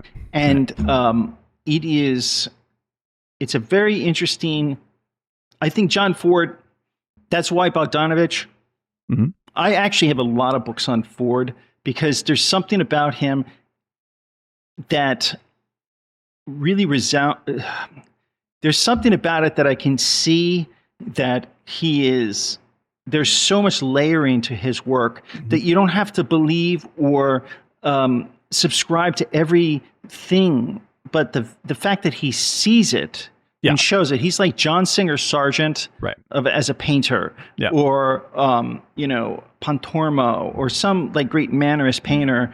I'm just talking about painters, but it's like where it's just like, fuck, there's so much there. Right. How did you come up with that much? Right. And I subscribe to only a fraction of that, but oh my God. We always say it on the show, but it's just like, I am completely unconcerned with, like, if I disagree with someone. I want to hear what they are thinking about as an artist. Like, I'm free to disagree, but I'm not going to dismiss them because I disagree with them. Like, yeah, there may be all sorts of stuff in John Ford's films, which I would be like, I'm not on board with this, John. However, you're a very skilled artist, and I want to hear what you have to say, because this is your side of an argument, right? That's a powerful thing to do. That's what you should do. And then he goes and makes this movie where he's wrestling with his own understanding of what is happening in America. Like, that's what the movie is about for him. And the crazy thing is, and I've seen this movie a lot, not as much as you, Titanic, but I've seen it a lot. I don't know what about the colors and the story, and I'm by no means right wing. The best, and I realized when watching this again for the umpteenth time, there was a moment where they were talking to some sheriff or somebody. I was like, "You're looking for your niece," and they kind of like, niece. And they were bumbling over who she really was. It's like they totally forgot really who they're looking for. Right. Like he was like, John Wayne's like, niece, trying to remind him who we're looking for. Right. But they were both not on the same page. At the same time, it's beyond just her. Right. It's just like, we have to do this. We have to do this to preserve this. And the crazy thing is that he does all of that commitment half the time probably just living off of what his beliefs that he were told to hold on to were. He walks away alone. Yeah. And everything else around him is dark and the door's closed on him. And that's it. That's it. Because, I can't tell you how beautiful of a moment in the film. That is probably one of the greatest endings of a movie. That, and I'll be honest with you guys, that, and when Kay sees Michael and they kiss his hand and the door closes. Exactly. That's the same fucking shot. That's a John Ford moment. That's a John Ford shot. That's a John Ford moment. And she's like, and you don't have to show Kay's reaction. You are shut out. You are shut, and you're like, oh my God. Thanks for your help. This movie, I know in 1956 or 57 when this came out, people walked out and they probably went to dinner or went to see a movie and then went to dinner or vice versa. They were as split and opinionated about this as then when people left Goodfellas in 1990. Sure. Because they were like, yeah, but they have family values. Yeah, but they were killers, but they're protecting their family. Yeah. Yeah. Do you know what I mean? And it's all of this, that balance of underlying violence and protection and holding on to values, which maybe half the time you don't even fucking know. Yeah. Don't do drugs. Don't sell drugs. Right. Why? It brings a lot of money. Don't do drugs. That's what the higher ups say. Right. Well, what higher ups? And it's like, you know, that's the way Sorvino would tell Henry Hill, right? Right. I want no drugs. It's like, why? It brings money. Yeah. It's like, we have family values. Meanwhile, they're like assassinating people and on a flip of switch. And it's like, narcotics is a dirty business. I wish you well. It's The Godfather. You know, like this is all the same thing. You know, so like that. What's the quote that you always give me? Michael, you don't talk to a... Yeah, you don't talk to a man like Mo Green like that. That's the best. But yeah, so like so I think we're all on the same page in terms of that, where it's like this movie is really trying to confront something real in a way, and maybe this leads into what you feel about it, Chris, in a way that I feel that movies today are not. Like they are not courageous in this way. I think they would be interesting to remake this film. Yes, yeah, exactly. But it would never be. It never would be allowed. It has to be Israeli and Palestinian. It's certainly a good example, but there's they would never do that. They would never do it. It is such a hot button. Well, you have natural sets right now of like all the destruction. You could probably shoot. Have great luck. Medium cool. You would half the crew would die, but like this is like any deep divide moment. For any group, because I mean, like America is obviously radically divided again right now. Like this is the same kind of transition we were going through starting in the 50s, going through into the 70s, like throughout the entire 60s, and having that massive upheaval and social change where people really want to take sides against each other, right? Yep. For a movie like this to come out from someone like John Ford, starring someone like John Wayne, and say something that it does, I can't think of an example of anything like that today. Still pretty anti-Native American. Well, yeah, you have to see it certainly in the context of the time and other westerns. Do you stop seeing something because it's no. That it does it at all is breaking brand new ground for westerns. Sure. Right. And that it doesn't do it in a sort of like a like in a half-assed or condescending way. It does it in this extremely respectful, grudgingly respectful way. Even the bad guy is defined as a person who has gone through things that would make you want to kill the white people. Like when he tells the story, you're like, okay, I see where you're coming from. Like all of this stuff, like the respect given to all their community, the respect given to like their family, the respect via Natalie Wood wanting to stay with them. Like she hasn't, like it's only John Wayne who is saying all these and he is even being specific about just one group. Like he's okay with all these other groups, and he knows how he's against the Comanche. He's against the Comanche. So I don't even think he's against Comanche. He has a job to do. Right. This is it, and they've broke the bond or the world that he understands. Yeah, but he goes into these rages. Yes, that's right. Like, and the thing is, like you said, like he does things like he goes like when he shoots the eyes out of the dead guy. Everybody on screen is like, "What the fuck what are you doing?" Like it's not like that's right. Show him John Wayne. Like the movie's like, that was a bit much, dude. And and he's like, yeah, well, what are we doing here? Where you think we're fucking around? And you're like, I don't know what we're doing here. This is weird. Like this feels very weird, you know. And like every time they come to any kind of confrontation, it's not just in any other Western. In fact, most of them that John Ford made, it's just like these are alien monsters and the white people are good. Like that's basically what the attitude is. This movie is such a massive leap forward in allowing them not just humanity in a pitying way, but in saying like, these are not just real people, but they are absolutely feeling the same things that we feel. We are simply opposed, you know, and you're seeing it through the lens of John Wayne, but the movie reminds you that is specifically his point of view. And the youngest generation of the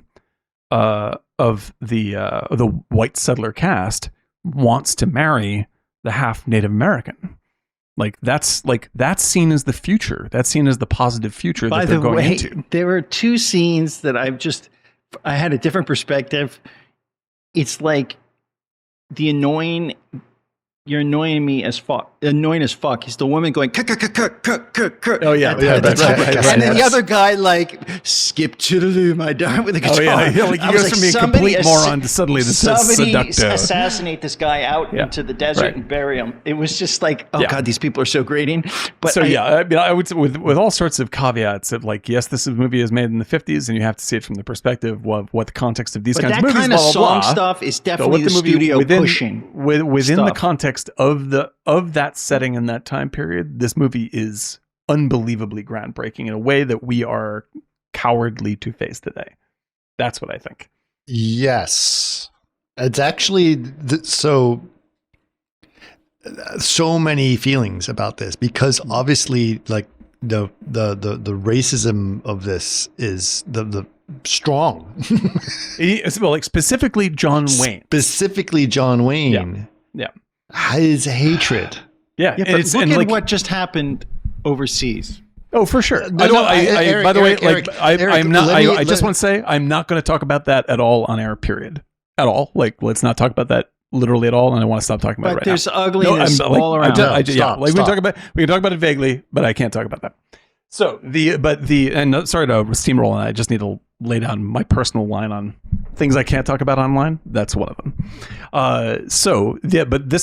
This is something that is true, certainly all over the world. You can say like in multiple, like Ukraine, etc. Here, there's divides like this that are so sharp, and everyone on both sides of whatever it is feels so archly that the other side is a cartoon villain. Yeah. Like this is like Republicans and Democrats, that we simply make things worse by treating them like a cartoon. And this movie goes, okay, the situation is terrible, and it's not like John Wayne is wrong to be mad, but even he has to see that these are humans. Confederate soldier, and he's a Confederate soldier on top of it. Yeah, but he's kind of a fuck up. Right? Yeah, but he's still a Confederate soldier. Yeah. He still represents a divide in the country. A divide in the country, exactly. That lost. Yeah. And like the bitterness. Right. And I think that this actually goes back to our Smoking the Bandit episode, by the way, is like we used to think of Southerners as fellow Americans, like that we may disagree with, but we're all Americans together. And we do not think that at all anymore. Like you can see on John Oliver, like the thing on the scene is just like 40% of Americans wish that the other side would just die. Like that's the solution. Is like, well, I hope the other side just dies. It's called a civil war. Yeah, exactly. Like because a new civil war. Yeah, you have failed to even see Americans as humans. Like you only want your kind of American, right? And like that, this movie, like having a central character who is a racist grappling with the anger of his own racism. Yeah, but is fantastical to me in the 50s. Like for the 50s, yes, but it led to, you look at all the movies of the 70s where 70s, you love this anti-hero who kills. And people actually confronting fucking issues. Like could it be the birth of the anti-hero in a way that's really totally legit? That's what I mean. It was very, like I said, it was very hard to sort of look at this and sort of like, I had to put a lens on that was very specific. That you would have to frame this completely differently today if you're going to film this. Not that they would ever do it. Yeah, but you could reconstruct this with a totally different setting. Like, and you could. The thing is, you could make this movie in multiple ways, right? Like, you could make this movie with the primary cast is all a bunch of right wingers, and the bad guys are the Democrats. And you could make a movie where the primary cast is all Democrats and the bad guys are the Trump supporters. Sure. Right. And you could make that movie exactly the same both ways. And everyone would say, well, they stand by values that I believe in because we all fucking believe in these values. Like we think we don't because we cartoonify the details of the other side, but we actually do. And that's what the fucking problem is. is we want to believe that we don't. And he did as well when they're not remembering why they're actually there. Yeah, It's exactly. like, it's our niece. Because you fall like, yeah, like you fall prey to No. stuff. They're on a mission. Like even in the they letters, forgot like, their mission, the purpose of their for mission. 5 Yes. years they were out there looking for her. Yeah, and you're right, because they're out there so long, just doing and doing and doing. That's that right. They literally They're like, it's forget our what the fuck niece. that they're They doing. don't even know. They're just like, we just have to follow through. It's like, well, with what? This mindlessness that you get into in doing this thing, right? And I think that the movie is still, it's a perfectly acceptable movie to all the people who were John Wayne fans back in that day, right? Absolutely I true. don't think you have to be a fan of his to like that. But it's just like I think it's his best film. Oh yeah, like so far beyond anything Stagecoach. else. Stagecoach, which is a tremendous action movie, incredible action movie. But like that's the For its thing. time. It's like this is the kind of stuff where like if I see one more one-sided bunch of claptrap where it's just like, and that's why That's all we want. Herbie That's Love the- Bug? it's fucking maddening. Like Yeah. why even watch it? You already get it. It was very just put it back. It was very challenging because I started to see like, oh God, here we go. Here, the Native Americans are all terrible. Sure. Oh, by the way, they're played by white guys with blue eyes. Yep, right, And, right. all this problems. All the and stuff from that period. problems of those that generation. So my video keeps freaking creating. Right. But Keep rolling. but as it started to go through it, I was like, holy crap. Yeah. Holy crap. Yeah. Like It's got things. yeah, Things. It's struggling with itself. That's the And, idea. and it's just like, even just from the very beginning, like when the guy shows up, is like, you look like you're a half breed. Like, oh my God. Right. Yeah. It's really and people reacting to John Wayne's racism negatively. John Wayne trying to come to terms with the fact that someone he sees essentially as a non-human is his heroic partner who is becoming part of what he sees as Not his only family. that, Like- but he is willing to kill his niece because she decides to stay with the Exactly. freaking Indians. Right. Like, nope, This she's is dead. brilliant, right? And so, like the first time that he sees her, and We she's should actually like, explain the movie real quick, Sure. because "Sorry, there's so much going on." Right? There's so much going on. So basically, John Wasn't Wayne I supposed is. to do that? Yes, you were supposed to do Yes, that, but we've already gone an hour into it. But go ahead, Eric. So basically, it is a family out in the West. It's Monument Valley. John Wayne lives on his own in a way. He's kind of an outlaw in a way, very much like the same kind of lifestyle that what's his name lives in True Grit. Mm-hmm. And basically, he comes back to visit his family, his nieces and nephews, his brother, and he's been traveling a lot. There's some interesting background to him that some know. His brother knows about him. And when he gets there, an incident happens where the steer are gone. They're taken, and they realize when all the men get on horses and go out to go after, well, how did the steer get out? It could have been the Comanches. They go out and realize that the steer are dead, and prize-winning steer. And then they realize that, oh, it's a trick. And so they race back, but John Wayne doesn't race back. They all race back. He's like, my horse is tired. Great scene, by the if Yeah, great and they get back and they realize everybody was murdered and a young girl was taken. And that is his niece. And if I can just add the detail of like when they find out what may be really going on, John Wayne instantly knows that the family might be killed. And he just goes, there is nothing. I mean, he takes this as an action. He goes, no, we have to fucking feed the horses and let them rest. Why kill? It's useless to go after them right now. As much as I may want to, I have control over myself. And though they may be being killed, there's nothing I can do about that until I get these 40 fucking miles horses from here. They already ambushed us. Right. It's already done. It's already done. Feed the fucking horses. And so you get this this level of understanding and understanding of his situation. He's just I see how it is, and I'm going to act on that. Right. And that sets up his struggle in the movie, which is that the rest of the movie, he is seeing how it is, and he has to act on that. And it's whether or not he has the courage in himself to change enough to not do the wrong thing that he wants to do. Like, and it's stuff like that. That one scene sets up how hardcore he is. And that's why when later on he threatens Natalie Wood, you're like, yeah, he's serious. He will fucking kill her. But he also just goes on a crazy, like he yells. Yeah, now let's let Eric continue. Yeah, keep going, Eric. So basically what happens is that once they get back, everybody was murdered. And except the little girl is captured. Is captured. 5 years old, 6 years old, whatever it is, somewhere around. She's supposed to be 10, I think. Yes. Right. She is taken, and it sets the story up where there's this journey where they go. It starts out with a larger band of men to search for her. Mm-hmm. And as they search for her, they realize that the other women that were taken were murdered. That would be their wife or their mother. No, it was the older the aunt. All the older people were killed, but then there was the older 2 people were taken. 2 people were taken. 2 girls. Sister. Yeah. One of the older girl was murdered. Right. Because John Wayne witnessed her. Right. And that was a pretty and just in terms of great filmmaking, when John Wayne goes in and discovers the body of the mother, right? You don't see what's going on. His reaction in that scene is very powerful, and how he keeps the other guy out, punches him to keep him out from seeing his own. You don't want to see that. Right.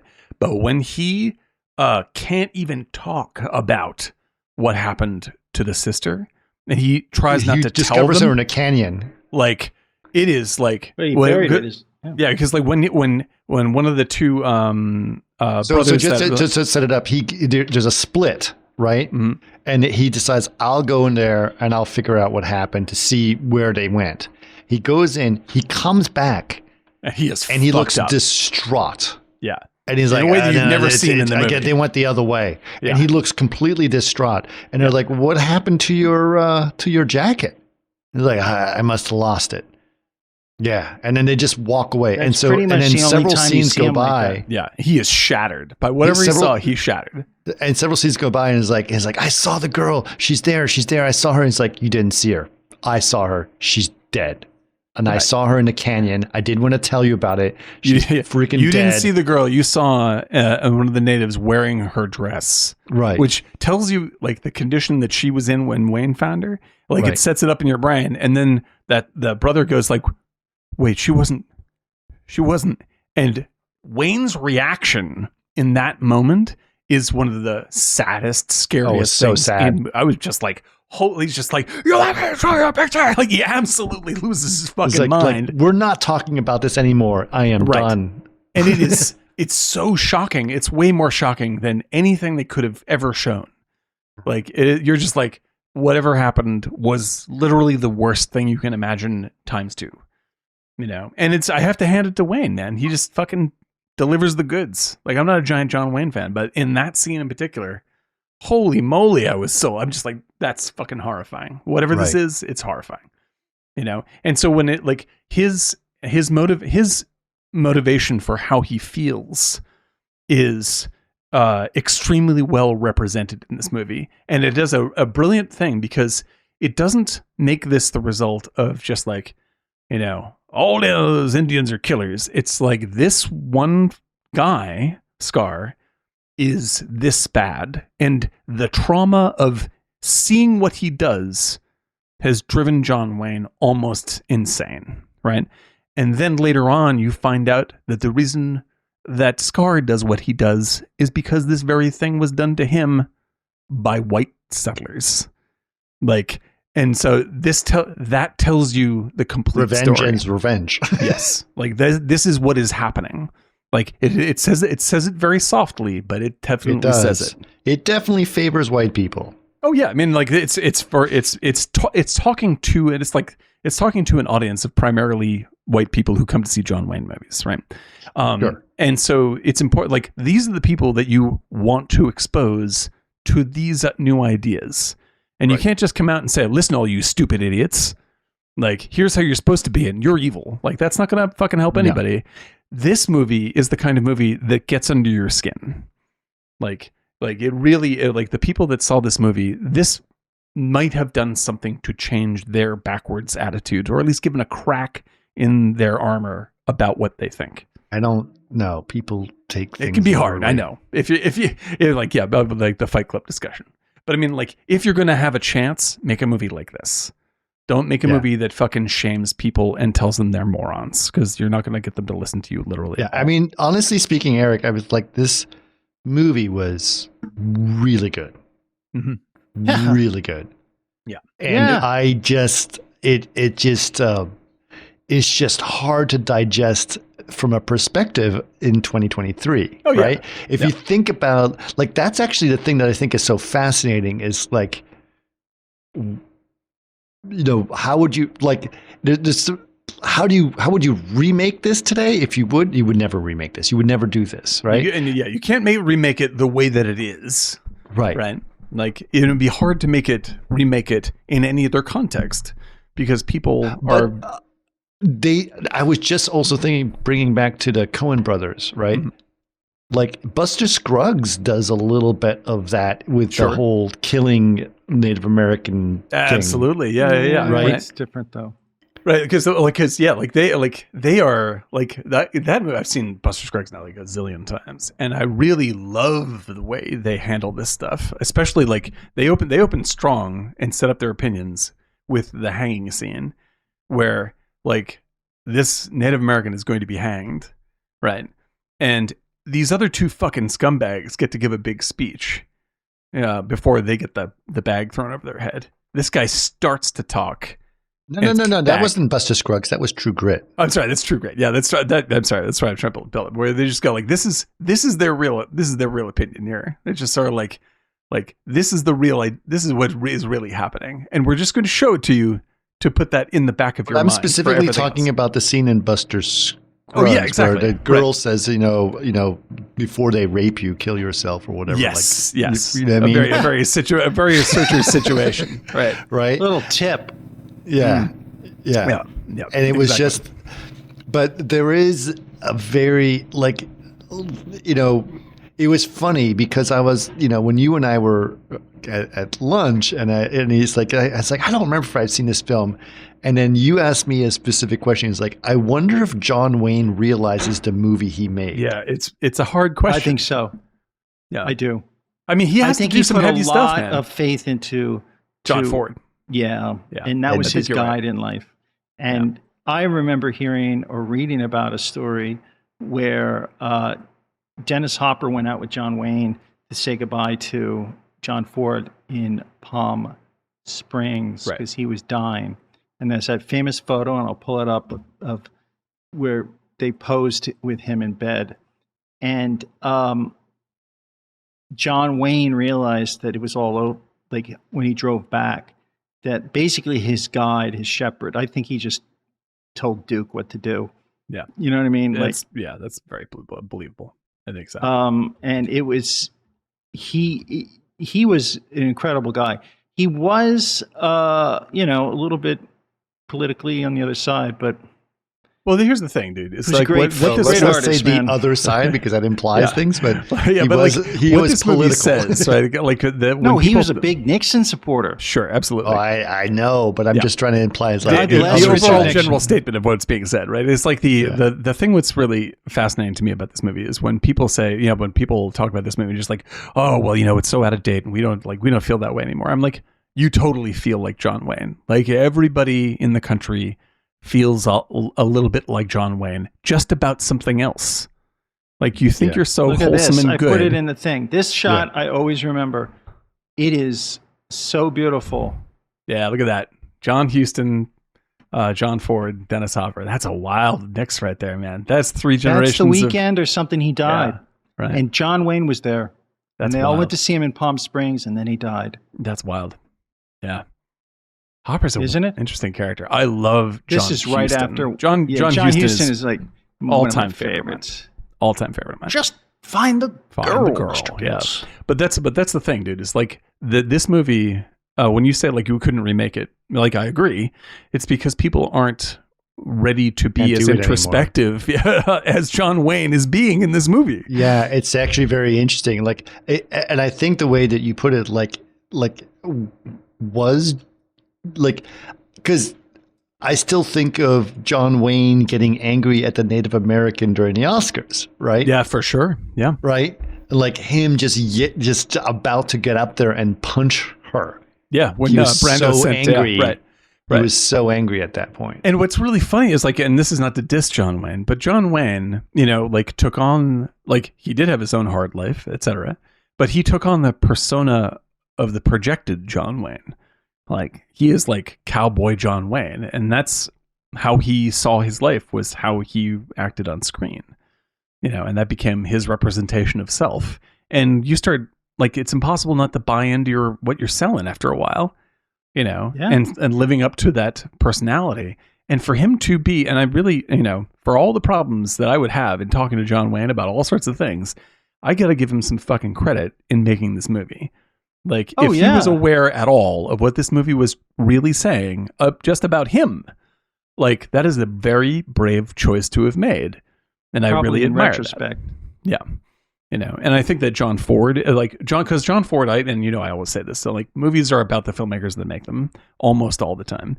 And I think that John Ford sees himself in John Wayne's character. Yes. Right. And when the door is closing on him in the end of that movie, that's what he feels like. That's what he feels like about this, about heading into the 60s. That's what he feels like about movies. Like, I'm the reason why you can even fucking live out here, and I am shut out. And I have to face this because the world fucking changes. Like, this is because what this really is, and what, like everyone should imagine, is it's the Moses story. Right?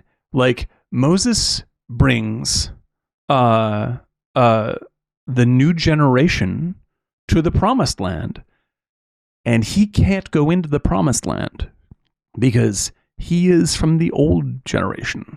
God's like, no, that's not for you. Like, if you came, everything would be spoiled. This is for these new people who see a new vision of the way people can be. And as much as we owe you for clearing the way and allowing this to be true, it's time for you to go. And he basically, he brings back the girl who has been raised by Native Americans, who, because she's been raised by Native Americans, he wants to kill her because she's no longer human. Right. Right. He brings her back. Mm-hmm. He hands her over to the future. Right. And he brings back the kid who he never accepted because he was a half-breed. Right. Who marries a white girl. Yeah. And they all get to come into the house. And they all get to come into the new house, which is beautiful, right? And that's he the stays big positive outside. Step, but he is shut out, right? And like it's incredibly beautiful and very sad, and it's a wonderful empathic view of how it's just hard. It's hard. Yeah, it's very hard. And the thing is, like, it's a courageous movie in that, like, the last 25 minutes or so, when she first comes running over the hill, and you see her, the young guy runs to her and hugs her, right? And John Wayne levels the gun at her because she said, because he heard her say, like, those are my people. And at the moment she says that, he's like, it's over. You're dead. You may as well be dead, right? That's that. And he's going to shoot her. He's going to kill her, right? And he protects her. But in the end, because of the heroism of the guy that's been a heroic force all along, he finally sees the value of what is happening, and he changes this in himself enough to hand it over into the future. Like, he doesn't see the light and just like, oh, I'm very open-minded now. He doesn't do that. He just goes, I will give this much. I will trust this much in this new world. And because he does, the new world gets to happen. Because he wasn't holding it back. He didn't try to stop it. That's his job. Because he doesn't even get to kill the fucking bad guy. The young guy kills the bad guy. And one of my favorite gunfights, by the way, of all time, because he comes in, the young guy comes in, sees Wood, like picks her up and says, I'm going to save you. I'm going to save you. The shadow appears in the doorway. You see Scar's legs. You know who it is. And you just see the same low medium of Natalie Wood and the young kid. Like the kid turns and his head goes up out of the frame, and all you see is the gun right in camera, like going bam, bam, bam, bam, bam. And then it cuts away. And my immediate reaction is, the kid is dead. Like, you do not shoot this movie this way and have the kid live. But instead, when Wayne comes through, he sees that Scar was killed in that fight. And like, that's exactly who should have killed him. And instead of it being a fait accompli, like, the kid was really brave in a no-win situation and won. What are your thoughts? What are your thoughts about when they meet all the soldiers that rescued all the white women that were enslaved by that, and all of them are they're insane. Off. Yeah. Mentally, they're all made insane by what they've gone through. Right.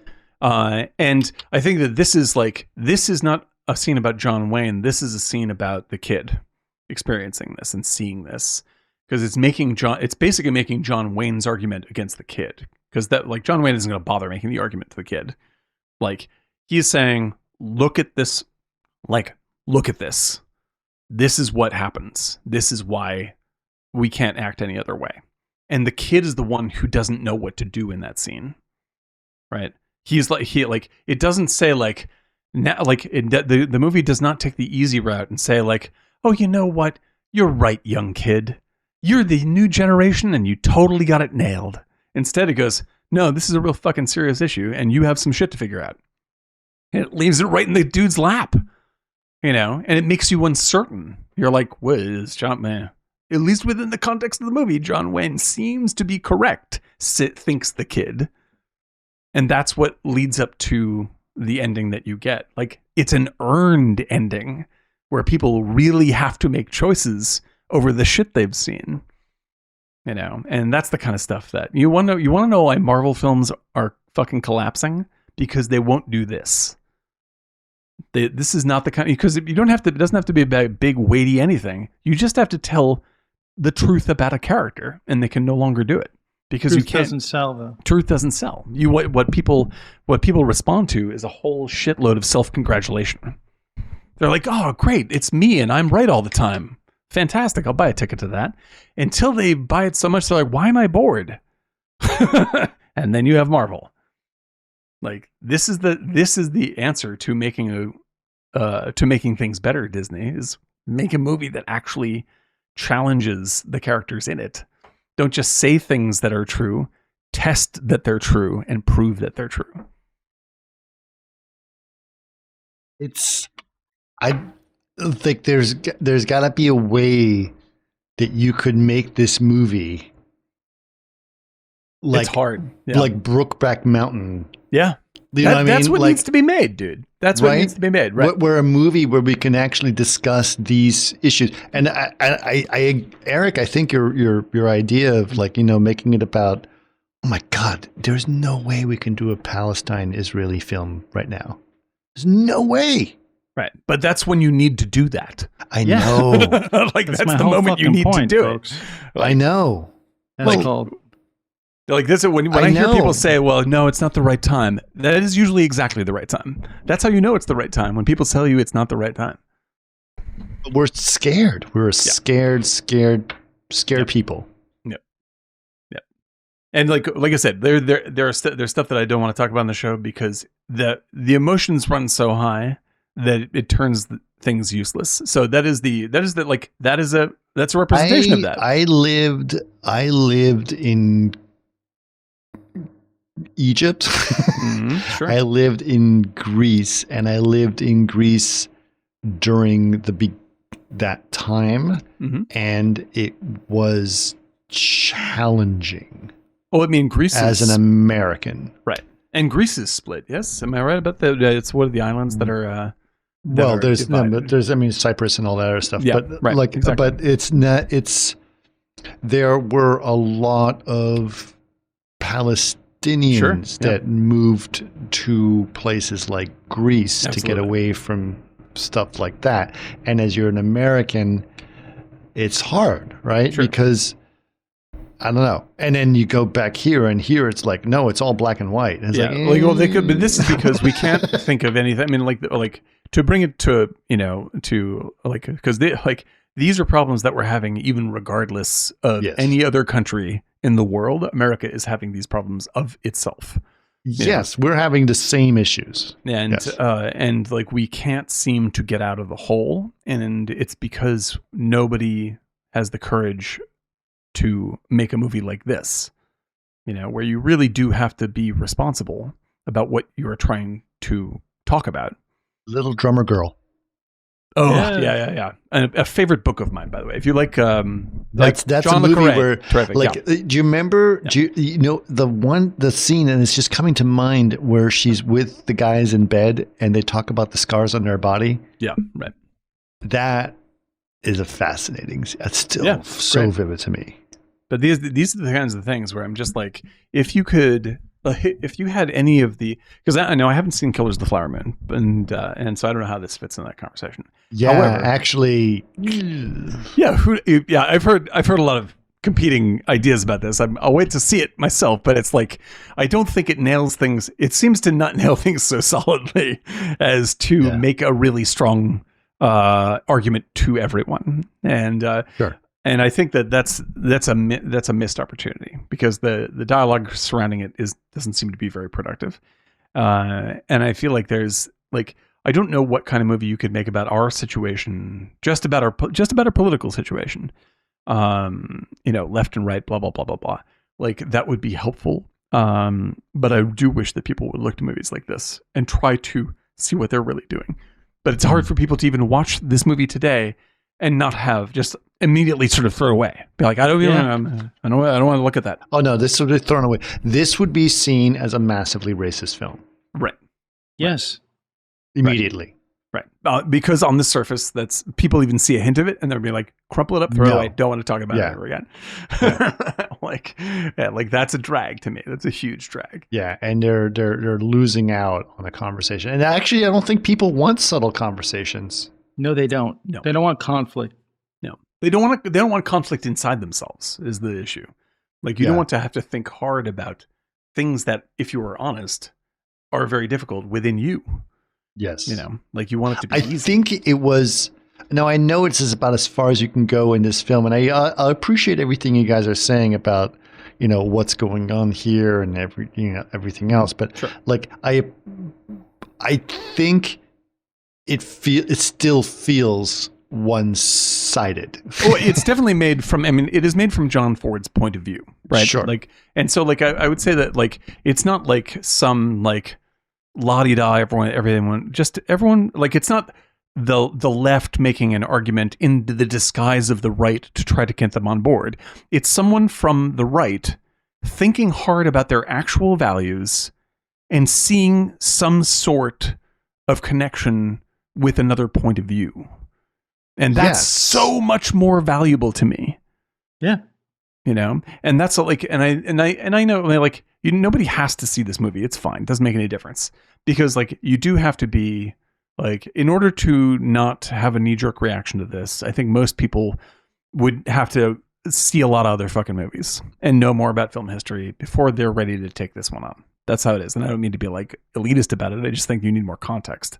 And people are not really good at context. Thank you. Yeah. Like people are not great at context right now, even in the best of times. No. So I wouldn't recommend this movie to people just to convince them of something. But if you do have that context and you are aware of those things, then I would hope that people see this movie as a really rich experience that's worth taking part in, because John Ford's really trying to think about his own culpability in what you were upset about, and I think it's really kind of wild. Yeah. And like that's responsible, and it has a vision of being a unified family, all of us, in which he, John Ford, has to make great concessions in order for that to happen within himself, you know? And I think that that's incredibly powerful. And that's the kind of thing that is just totally absent. Bravo. I'm glad you liked it.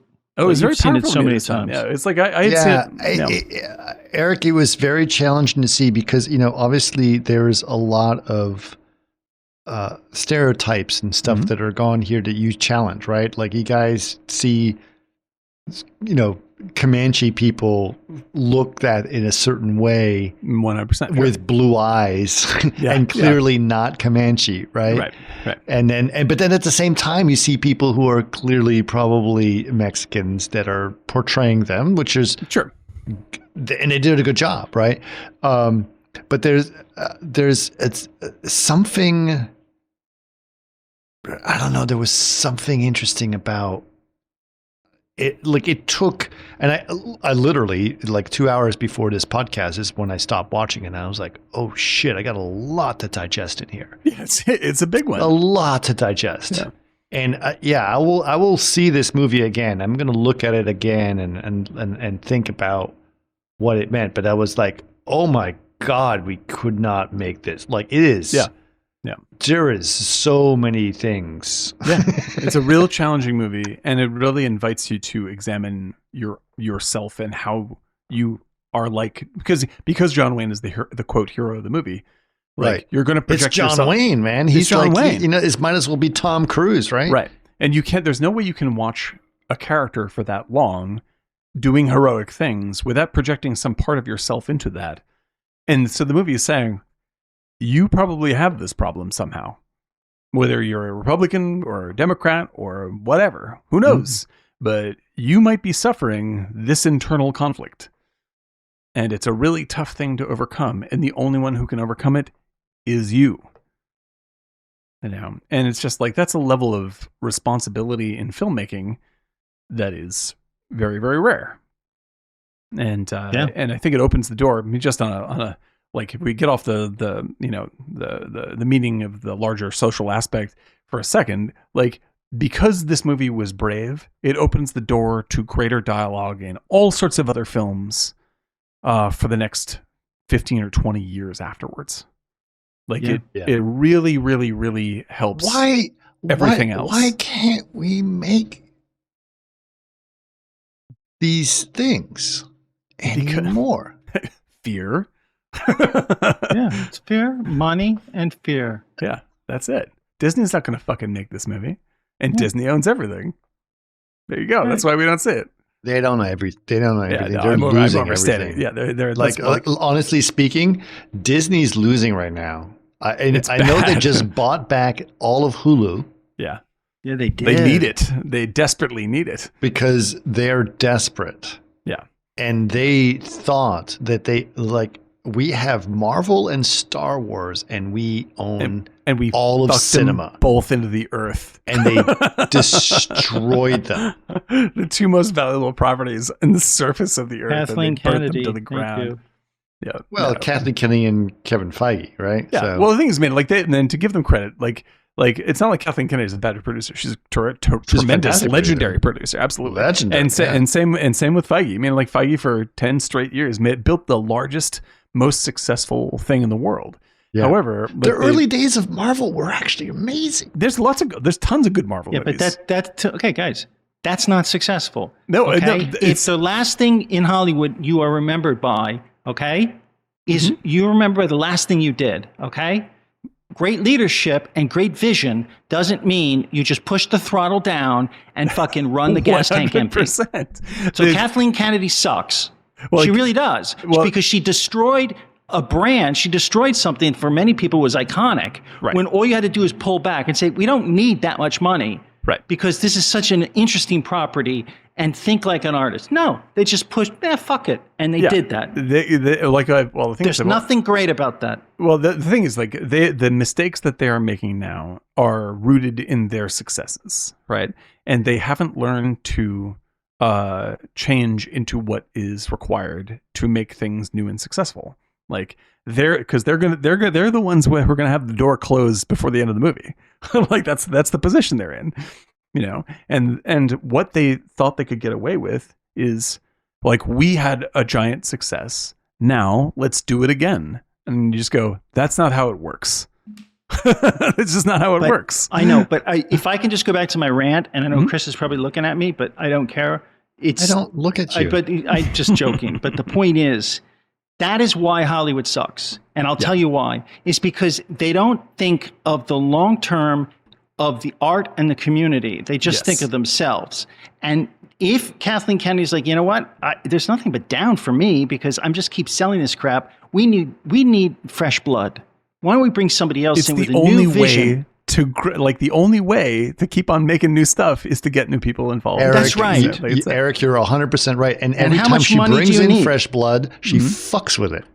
She can't let go. That's right. Yeah, that's can't let a go. bad producer. She's not a good producer. Yes, I So agree with you there. You have enough money in your life, walk away from the studio, get a place in Laguna, and fucking live out your life and Zoom friends. Well, That's the thing it. is, like, I think that like the model, like it took a long time for the Star Wars model to fail, right? Because it's not her fault. Like Star Wars has been failing for a good long time. It's just that Disney. no, God, it's under your it's almost command. 50 years old, for God's sakes. Like there are sporadically good Star Wars things like Andor and Rogue One, and a couple other things that but that's incidentally Star Wars. Exactly. These things are like, these are the outliers that prove the problem, right? Is like all the rest of this garbage has been going on since 1983. Like it's almost all bad except for a couple of things. That they don't step down and they just continue to make, you know what it is? It's the McRib. Really. It's the fucking McRib. Why have a thing molded like ribs? Just go buy ribs. Okay? Like here it is. Here's the thing. Is I don't blame Kathleen Kennedy for this. I do. I know, I understand. But my argument is that if you're selfish enough and destroy the fucking... I'm totally with you. Don't shit where you sleep. Move on. But this problem Power and money. That's all they predates want. Kathleen Kennedy. Like she was just continuing to do the thing that has been successful for a long time. For but a is now, long time, she was like, continuing, and it'd be like, right, you know what, this but is not cool. It has been failing for 40 years. It just finally hit the skids. Like that's the problem. It's not like she invented the problem. Like Star Wars is making shit in the 90s. No, I'm not saying that. I think George Lucas was brilliant. He fucking sold it for $1 billion. Like, you take this. I'm out, bitches. Yeah, but hold on a second. Like George Lucas is like Iger's this the dude same selling way. Iger's the same housing way. debt. Go ahead, Eric. Iger is the same way. Mm-hmm. It's like, stop meddling. You should have picked the right guy. I read this interesting article. The guy that he picked, really, he felt he could control, right? Bob Chapek, yeah. Because he was there the whole time. There's a fantastic article about the fact. I read that, I think, and Yes. they overlooked people that could really transform the studio. There's 3 or 4 other guys that were high-level executives. He overlooked them to go with a guy he can control, and he doesn't get rid of his office. That's he doesn't selfish. get rid of his office. That was the telling thing, Eric. That's right. That's selfish bullshit. And you're not thinking of the art form, the community, and other things. You're just thinking of yourself. And that's Kathleen Kennedy and the whole like. Strip them all out. Put Steven Soderbergh temporarily in charge for one of the studios. And Quentin Tarantino bring him back from Israel and say, you know what? You have 2 years to fucking change. And then there would be excitement. There would be new stars. There'll be crazy shit going on. But no, they just want more money. How much money do you need in your life? Like this is the thing. The shareholders. It's the shareholders. Oh, it's the shareholders. Yeah, right. So they buy ESPN, and they're really thinking of the shareholders and some of the deals they've made. So, like I've said it before, so I'll say it very briefly. Right, this problem. This is one of the most unusual episodes we've done. It's great. It's great. Funny. I'm loving it. It's funny. I'm loving it. But for people who have never heard me say this before, this is my nutshell version of this problem. In 1983, they came out with a movie called Return of the Jedi. Oh, Jesus! And I'm not going to talk about Return of the Jedi except to say that it's terrible, right? But the relationship to media that we developed out of that single film has fucked up the entire industry for 40 years. And that is a fan problem, and that is a business problem, and they are interrelated. And it just keeps on driving the same wheel It's over so the cliff. interesting. You said so like like I've been following Spaz for a while on social, and he has been talking about how what he's done in CG with Jurassic Park, he wants both credit for the fact that he did what he did. He did it. and that it ended also the world. claiming that because of what he did and how it was interpreted, it fucked up the entire film industry. He's the Oppenheimer of visual effects. He is the Oh my God. You said it exactly right. He is he feels like he's the I gotta tell Spaz, I'm gonna text him this. Like, do you feel like you're the Oppenheimer of the movie industry? What have I done? Look at this. Yeah. Oh my God. But Eric, your point is well taken. Absolutely. I mean, but those guys. Oh, Kathleen no, I'm Kennedy, correct. It's you are selfish correct. rich people. Right. The Absolutely. Greenwich housewives running the place, and get rid of them. If you took them out of the equation, So why I just like it. This Greenwich Housewives, specifically Connecticut. Greenwich. Yeah, it makes sense. But I'm here's the telling thing. you, I they're so agree smart, with you. they're stupid. So like here's the problem is if you take them out of the equation now, right? What's the difference between a Greenwich housewife and a Kardashian? It's the same. It's just the East Coast flavor. Read Joe Didion. You'll find all about this stuff. So here's the thing. If you take them out, if you took the Kathleen Kennedy's of the world out of the equation right now, and just remove them entirely, replace them with whatever, Tarantino, blah, blah, blah, whatever great filmmaker you want to stick in there, or new filmmakers, etc. Right? Those people would go out and make incredible new films. And because the fan base is addicted to the old bullshit, those films will bomb. Yes, So you think so? they but are here's the other deal. side Here's of the deal. problem. This fuse is coming close to the end. I hope So so. you can either just be brave and say, you know what, let's just fucking do it, because we don't have another choice. Because they did this with Andor, which is one of the great bits of television I've ever seen. It's a great show, regardless of Star Wars. Irrespective of Star Wars, great show. Okay. But And it does is it a have anything to failure do in with Star terms. Wars? Well, this is the thing: it has a Star Wars brand on it. It should have done as well as Sure. anything else. But it's not about fan service, right? But no, exactly. The reason why it bombed is because it is good.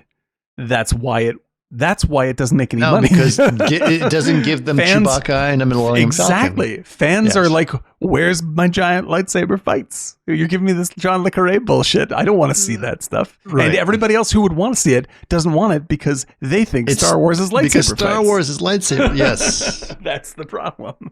That is your problem. And my commentary really is for Hollywood in general. It's Absolutely. not just Kathleen Kennedy's I'm in Star Wars complete crap. agreement with you. I I think that she's I'm just on board tending with the everything grapes. you're saying, Eric. It's just it's too many people holding on to power. Give a fresh, because everything is not fresh anymore. It's just stupid. But we've said this a million times. Like, Okay. it's going to no. Well, listen, We're almost there. We're almost there. Eric, I'm agreeing with you. We've said a million times, like, this is why it's going to be a revolution, and we're in the middle of one of the biggest strikes ever about this exact subject. It's exciting. It left me jobless, but it's there's exciting. a bunch of people flipping tables right now and saying, fuck it. Yes. And then you have little breakthroughs like Talk to Me, where YouTubers are like, what if I went out and was super I just successful fucking and creative? shot at myself. I did this my own damn self. Yeah, exactly. Yeah, so it's interesting. coming. Okay, It's coming. I want a couple things I want to bring up. So there was an Apple event that happened. I listen to a lot of tech news, as you guys know. There's an Apple event that happened this week, and it was kind of bullshitty. Apple. Honestly, From Apple's Apple? lost. Really? Yes. Yeah. Bullshitty? But they did this whole thing, and they were announcing new Macs and M3s and everything. It's not that big news. But at the end of the whole thing, they said shot on iPhone. Right. Mm-hmm. Now, think about that marketing, shot on iPhone. Mm-hmm. When you actually see what they did, they had a fuckload of... yes, it was shot on an iPhone. But they had a fuckload of lights and gimbals and directors. Of course. Of course, right? Of course, yeah. But Tangerine. the illusion of shot on iPhone is just some guy holding up a phone going click. Look, you can it's be a complete marketing bullshit. It's a reverse. It's a reverse of there's no CG. It's the same thing. It's the same bullshit. It's the same. There's no CG here. There's no lights. There's no gaffers. There's no grips. There's no producers. Okay. So the sensors on an iPhone can shoot a 4K footage, and as long as you light it correctly, you got it. Yeah. Turns out you have to have a fucking actual artistic DP to get this thing done. Yes, exactly. If you want to make it look good, you have to be good at it. That's how it works. And so that's the thing. It's like there's this illusion of like, oh my God, and Soderbergh can make anything with an iPhone. It's like, because he's fucking Soderbergh. Yeah, because it's just like, oh, I have a typewriter now. Now I can write Moby Dick. You can type Moby Dick. I used to say this like all the time. It's like, I can give my dad a Leica. He's not going to make a great photograph. It's exactly. like, That's the way it goes. And actually, a lot of times, like, so, my pictures of my little flies that I shoot, like, you sketch them. No. I shoot them on my, like, people like, oh my God, it's an incredible photograph. It's like, I shoot them on my fucking Pixel phone. Yeah, exactly. Right? And it's not great photograph. I'm not saying that my Pixel phone, this is a still, like, the sensor is only this deep. Like, it doesn't matter what you give an artist. They'll make it's art like, with it. It's a matter of composition. Yeah, it isn't the fucking technology that makes you an artist. No. That's what is going on. That's what as we always say with AI, it's just like you can give fucking AI to everybody on the face of the earth. The only ones that are going to make great art with it are artists. Eric is always my living example of like, it's not the tool, it's the artist. Yeah. You can give fucking Maserati to everybody on the street. Go ahead. I show people stuff like, and the guy was looking at you and I were Eric had done a bunch of concept art for us for a project we're working on today. Yep. And we showed it to a guy today. Beautiful. And the guy was like, holy that shit. looks, wait, what? Yeah. And he's like, oh yeah, it's like, no. It's like, and you can clearly tell by everything that was done, it was done with a specific taste and style and feeling that is 100% Eric. Yeah, and in just one, and it page doesn't of things, matter what tool he used. Effectively communicated everything we need to communicate artistically. The only thing that the AI did was allow him to say it faster. Yeah, exactly. Give him more time. That's it. That's basically you get 1,000. Like now from a great artist, you get 1,000 new things. That's a bonus. That's nice. Yeah, But this is the thing, dude. So Eric's style is resonates, and he's figured it out. So Kathleen Kennedy is the person who gets the AI and thinks they're an artist. Like that's what's happening. Like they're just like, oh, just press the button and you get great art. No, like no, I don't mean to slam Kathleen. I don't know Kathleen Kennedy. She's done lots of great stuff. Yeah, I understand. I just remember like this happened years and years ago. Actually, I was at DD. I was working on Day After Tomorrow, and there was an article that came out that was the computers made all this incredible stuff in CG. This is back when people thought CG was cool in visual effects, by the way, which is not the case anymore. Right. But it was like the computers, all this, and I remember everyone at DD being really upset about like, oh no, fuck, I made that image and I used a computer. It's not the computer that made it. Yeah. And it was a CNN journalist, by the way, who wrote this article, and it was a big deal. And back then, at the end of the article, the email of the journalist was in the article. And I emailed the guy and said, wow. Yeah. I was like, yo, by the way, I work in the visual effects industry, and this is a horrible problem. The guy emailed me back in like 15 minutes and said, nude photos. Oh my God. That the nude photos? Huh? Nude photos of himself? No, he's like, oh, you're absolutely right. It's like, I didn't put that into context how actual people are not getting credited, and we're crediting it to a technology and not the people. Right. And so he rephrased it, sort of contributing to the artists and acknowledging the the nice, the cool stuff about the technology, but also crediting. And he sent me, he's like, would this be a better way to phrase it? And they changed the fucking article. Wow. That sounds like That's journalism. amazing. Jesus, that's crazy. Yeah, Yes. we don't get that anymore. No, we don't get that anymore. Yeah. No. Journalism is about to be destroyed, by the way, with AI. Yes. Honestly Yes. speaking. Yes. Yes, Believe me, I know. I have lots of bad things to say about it. They're very scary. Yeah. Very, very, like it is about to be, and search is about to be destroyed too. Yes. SEO is about to be destroyed, Yep. which is Yep. search engine optimization. So, yeah. I just did that yesterday for my site, ericshealy.com. Yep. yeah, That's good. It's about man. to That's good. get This really year- this coming crazy. year. Just this coming year. It's going to get really shitty, and the Yep. internet is going to be divided into two internets. There's going to be one internet and for internet two. robots talking to robots, Yes. and an exactly. internet for people talking to Botland. people. Yeah. And it's going to start to, like, you're going to realize, oh shit, I'm in the robot internet. Yep. Yeah, that's why I subscribe to Medium. I don't know if any of you guys do that. Yeah. Yep. I like me. Love Medium. So I know we never sort of went through all of the details of Searchers because it is quite the film. But as a racist homophobe, you love the movie, Chris, right? It spoke to me, really. I just want to say. Yeah. No, but I do want to, can we just bring up some, land on some just sheer amazingness in that movie, just technical and artistry, because Absolutely. it is like when they charge the camp at the end, there are some tracking shots with those horses.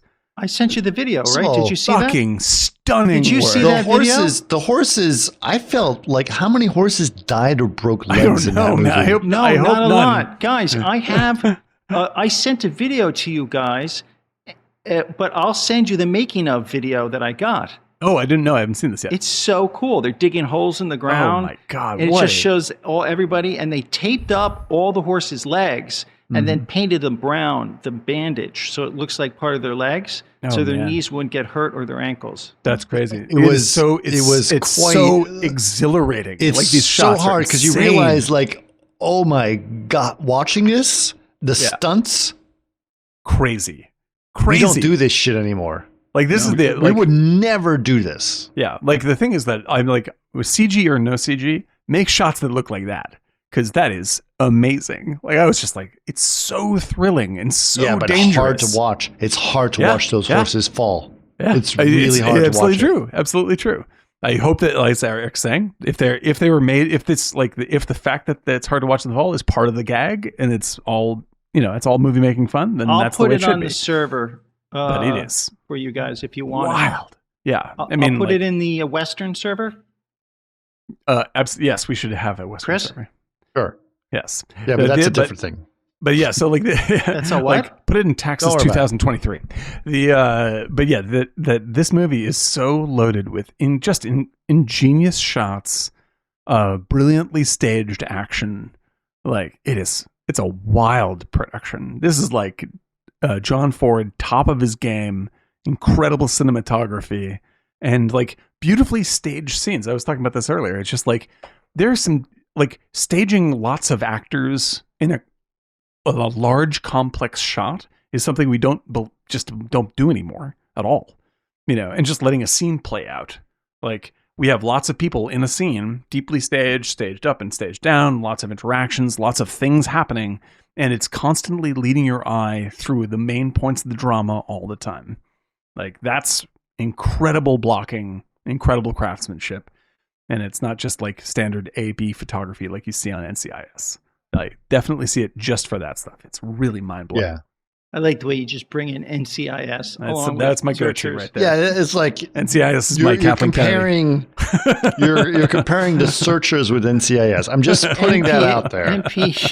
NYPD Blue and Searchers. Not very favorably. close to my heart. like the like NYPD Blue. It's like this is the Dennis Franz of the NYPD Blue experience. Like it is crazy. I mean, I imagine actually if know Dennis was the Franz- they searchers recasted nominated Dennis- for Oscars. I don't even actually looked at Yeah, I any think of that so. shit.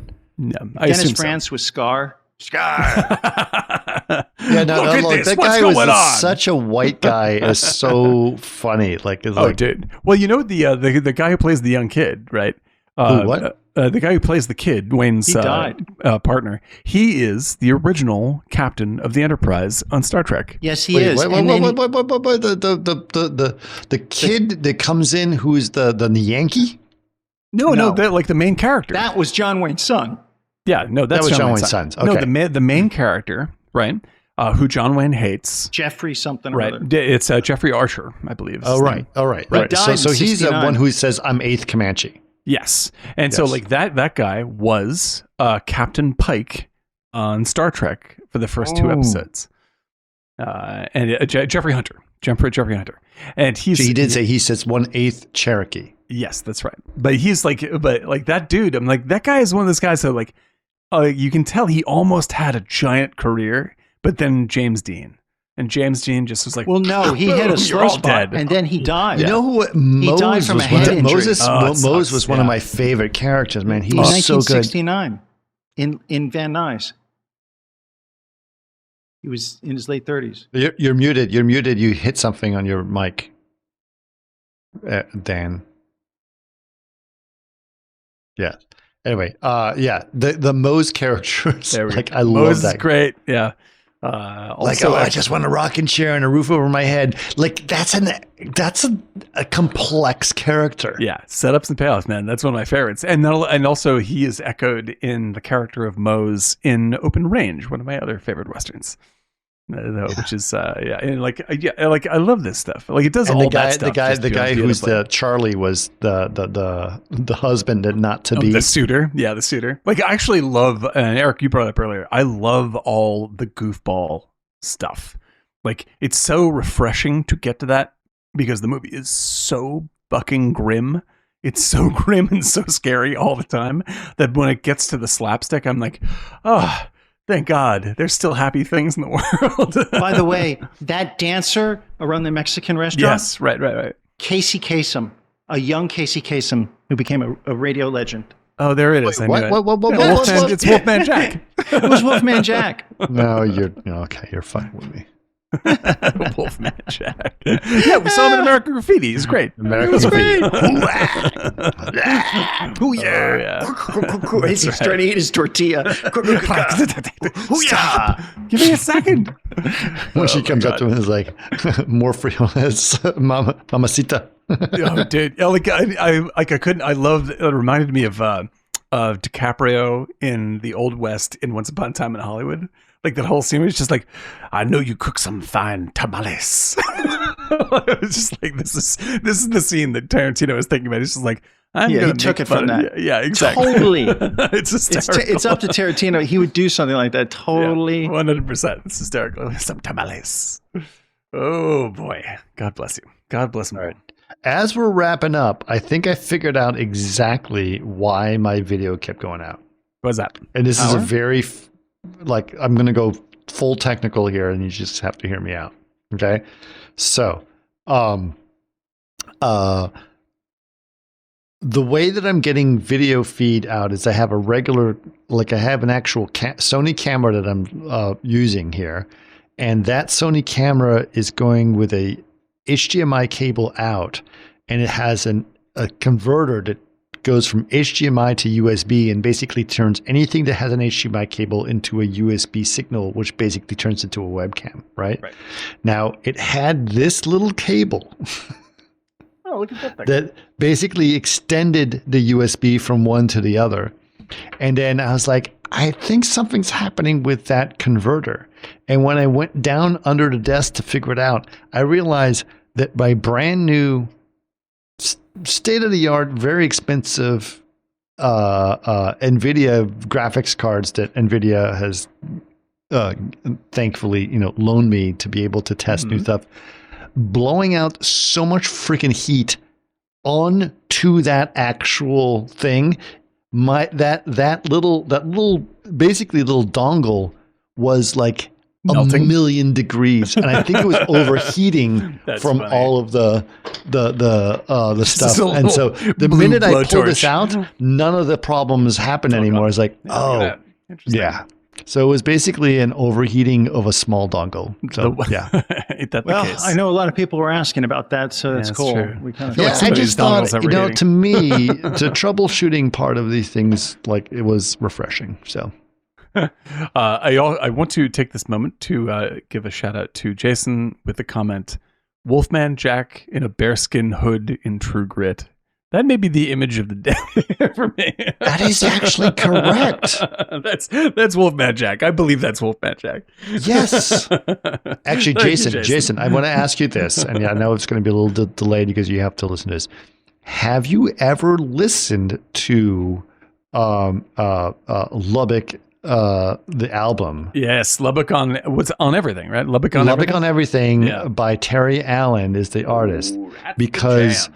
he does a song about the Wolfman from Del Rio, Yeah. which Across the border. is because that's where Wolfman was from, which is American Graffiti, and it's a fantastic song. That's But that a great entire album is just story after story. Like Terrific I album. Do you listened know who else to was from Lubbock? Who's that? who? Buddy Holly. Buddy Look Holly. at Yes. that. A lot of good music Yeah. coming out of there. Look Okay, at so yeah, listen to Terry Allen's album, like every song in that, and listen to it linearly, like you're listening it to an album in the 70s where you're going from story to story to story, because every single story is fabulous. Some of them are very sad, some of them are very funny, some of them are trippy, very trippy. Yep. That's But yeah, I had never heard of that album Jason, I until would you love said to it, hear and your thoughts on this, because Yeah. it's a great thing. And Daniel and I were having a conversation about like Texas is actually a brilliant place that people need to I explore spent a lot of time more. in Texas recently, so yeah, that's definitely I'm in agreement on that. Yeah, and that I had never heard of that album until Chris mentioned it, until Chris brought it up, and I was like, that's a really unique outsider bit of work right there. That's really, and he's really from something. California. Yeah, it's something else. I really like that. Terry That's a great Allen album. is from California, but he does great. these Really great. songs that are just, Yeah. oh my goodness. Yeah, it's connected in my mind for many reasons to Paris, Texas, the movie. 100%. Like it just. I mean, I love it's in both the those same things for the same land- reason. Yeah, exactly. It's in the same landscape. It's really something. So if you like that movie, check out that album. It's good stuff. Yeah. It's Well, that funny. I was was lovely. talking That to was someone the other day, and she's brilliant sort of technology person. And after a while, I was sitting there and having our conversation. It's like, wait a minute, there's a poster of Paris, Texas behind you. It's like, I knew I liked you for a reason. Yeah. That's the jam. That's Yeah. the jam. It's true. It's true. Yeah, that's awesome. There we So, go. As we wrap things up, I've kind of, for reasons that will become more clear, Daniel and Eric and I have become passionate about Westerns and the idea of Westerns and that transition from Western to 70s filmmaking Mm-hmm. for a long time. And revisiting Westerns is an important part of something that we want to have a conversation about. I agree. So, which has inspired me is like, I think we need to talk about Westerns again. Yep. And as we were talking about it, True Grit came up, and then The Searchers was the next one that we need to do. And I love, this was really good for me. Like we had to cram it. I had to cram it a little bit because I've been very, very busy. But watching True Grit again and then watching Searchers, as it turns out for the first time, was really interesting. Yeah. Hard. Yeah. Honestly, it was a hard film to watch from this point in time. Yep. You know what I'm trying to say? I think that's totally fair. And if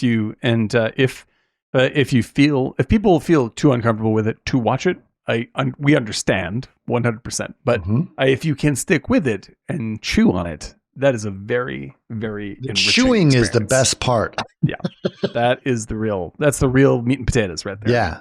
Yeah. I get it, Eric. I get it. You know. So that's why I was like, I have feelings about The Searchers. And Almost just more than just True Grit. Honestly speaking, like True Grit doesn't bring up all the. I mean, besides being a great filmmaking. Yeah, like True Grit is just a beautiful experience all on its own, and it's wonderful. But The Searchers actually has, in terms of the stuff that we like to talk about on this particular podcast, that's really it's a really 70s film in 1956. Yes, that is very very it was the true. first 1970s film. Yeah, very very true. I agree with that 100%. And I can see really, especially, I didn't really say, like I said before, like I came to it late. I knew that a number of filmmakers that I admired, this is like one of their favorite movies ever. I don't think it was until this latest rewatch that I was like, I feel it now. I get it. Yeah, I get it. I only watched it just a few hours ago. Yeah. And so I think to me, I was like, the last time I saw it was outside of the context that we're in now. Now I can see actually it. just watching it myself and just going, oh, I don't know. Yeah. No. And then suddenly like, no, listen, because suddenly like Wayne. Yeah. He takes it home in this movie. The props to that. Yes, but like I'm almost sitting there wondering because I know his political affiliations. Like, do you realize what you're actually, you're going against? Can you imagine someone of his stature from what, just as an example, from the Republican Party or from like what, like if what, well, here's an example. And I don't necessarily agree with what I'm about to say, but I think everyone will understand what I'm saying. Imagine if Mel Gibson made an equivalent movie today, like where people are just like, whoa, shit. He suddenly had a major realization about self on screen. Like it's that wild. You're like, what the fuck? Like, who's responsible? How did this happen? And it's really something to see. In that context, no one would see it. They would just say Mel Gibson is a racist. I wouldn't see it. Yeah, exactly. I'm not going to see it. Right. So they're not going to say, oh my God, Mel Gibson. Well, I don't know. And, I think the Gibson issue is much more complex than people like to make it out to be. But that's a good example of how people would react. Like it is one of these things where Wayne is very much iconic. But you see it every now and then, like literally in the Republican Party, like something Mitt Romney is like, what the fuck, flip the tables, right? Yeah, get the fuck out of this and mess. Liz What are we doing? Is doing the same thing. Like the people that are like that I did not agree with at all. Suddenly like, and I can still like. This is the thing is like I'm not going to start agreeing with them, but I agree with the fact that all the rest of that shit is crazy. Like we can at least be on that much of a side together, right? Like I don't have to agree with them on taxes. No, we can disagree, have a healthy disagreement about that. But that's a problem, right? In order to flip taxes, you have to go. You dude, you got to go full retard. Yeah, dude, it's all the way. You have to that's the kind of challenge. You have to go full retard to go on the tax to flip nobody taxes. knows the movie that's from. That's another movie that's very in your face challenging about things that I appreciate. That's another one right there. Tropic Thunder, by the way, for those that are keeping score. That's one of Robert Downey Jr.'s absolute best roles. Oh my God. And one of the most daring bits of comedy. Because actually, like Tropic Thunder and Searchers would have been an interesting pairing. Seriously. Yeah. The more I think about it. Put your money where your mouth is and believe it's hysterical. Mm-hmm. I think I'm getting ready to. I do want to like on a couple technical things. By the way, the stunts in this are shocking, considering it was 1956, and even then, just like it's just breathtaking stuff. Breathtaking stuff. Yeah, it is very classic Western look stuff. For sure. The opening and closing shots are unbelievable. Pristine, top 5 of all time. Yes. Yeah, like nominated for top position. 5 is almost being like generous to the other to 4. A fault. Exactly. Right? Like that opening shot, I'm like, what the fuck? By the way, also shot in VistaVision, which was kind of rare at the time, right? Right. So that's kind of cool. And for if you're a film nerd out there, definitely see this movie. Definitely. If you're a film nerd and you haven't seen this film, then you're probably not a film nerd. And that includes myself because I hadn't seen it until fucking today. But I haven't seen this in the theater, which I would definitely love to see. Like that would be beautiful in the theater. I'm Eric, thank you. Let me just put it that way. I appreciate everything you've done for this. I didn't make it, but no, I know, but you brought it to us. Nice job in your former life as John Ford. Yeah. Yeah. Yeah. And I get it. And it's like, it's just hard to watch. And it's like, it feels super racist when you watch it. It's just, you gotta slug through it. Yep. There's something there. There's something there worth seeing for sure. Guaranteed. Yeah. Because most people won't be able to see this and go like, oh my God, this is super racist. And like I said, they're like, in terms of seeing scenes, like show, like, like show the emotion. Don't like, it's so much scarier and so much worse to see someone's reaction to something horrifying than to show the horrifying thing. Oh my God. It is like when he comes out of the canyon. So good. That is one of my favorite performed scenes ever. It's like, he is like fucked up, like in a way that you've never seen him in any other movie ever.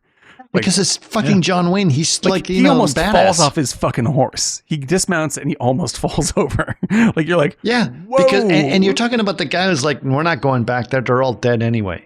Yeah. Right. And yet somehow that scene really screwed him up. Yeah. Like the imagery that appears, that threatens to appear in your mind is. You want me to draw a picture? Oh, fucking gold. It's perfect. Literally perfect. If also I have a side recommendation, if anyone wants to see a less immediately challenging but still very, very good, valid movie, see Christian Bale in Hostiles, which has many similar themes. It's a little clearer, what it's saying up front, but it's along the same lines and very worth seeing. And also 3:10 to Yuma, if you just want to see a fucking great new movie. If you haven't seen with Christian Bale and Russell Crowe, that's our entertaining Western recommendation. There you go. All right. I'm going to we're trying to get and by the way, to our audience and people, like, I want to apologize for like being out of it. Like, it's just too much to deal with. Honestly, there's a lot of stuff going on. There's a lot going on. It's okay. A lot trying to deal with things. And so I haven't been able to do it all the podcasts I want to do, and I haven't been able to do everything, but we're getting through it. At some point we'll get back to watch parties. But at this point, I just want to make sure we record some great. This was a great one. This is really this is one. awesome. This is great. I'm very, very happy. Very happy indeed. Yeah. All right. Thanks to everybody in chat. Thanks to Jason, amazing as usual, and thanks to Caesar. I don't know what we're going to be doing next, but I love the ideas that you guys brought forth concerning the 70s and concerning doing special episodes about certain topics. One subject. Yeah, I like that idea. Like oneers, right? Good idea. Because we talk about oneers a lot. Yep. But it would be great to have a focused episode on that stuff. That's interesting. Yeah. I don't know if we can do 3 hours on oneers, but actually, we might pick like 1 or 2 subjects. Like, have a little agenda of what we're going to cover. Actually, you know what? This is a good point. Go to our Discord. Suggest that. Caesar, you got some good ones. It's up to you. You brought it up, man.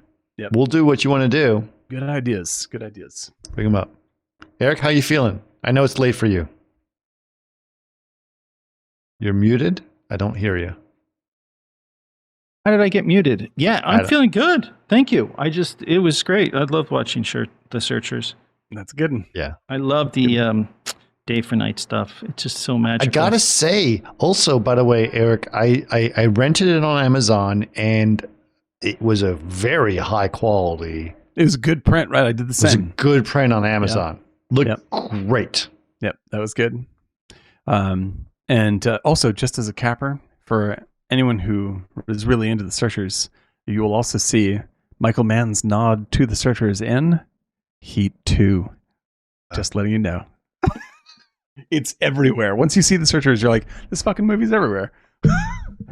It's funny because you're absolutely right. It's like, I didn't actually put it together until you said that, like, oh yeah, they go back and the house is burned up and everyone's dead. It's virtually the same shot. It is 100% Star Wars. Yeah. Like, it's exactly Star Wars. Yeah. It's hysterical. But it's Get great. Out of there. Don't look. Yeah, it's get out. Yep. Their tracks are side by side. That's right. They walk in single formation. But that's, and that's the kind of, but that's the wisdom that Jeff Bridges had, right? And that's an innate thing of the land. You understand the nuances of survival. Yep. God, I fucking love that movie. I cry every time, every single time. Incredible. Which one are you talking about? True Grit? True Grit.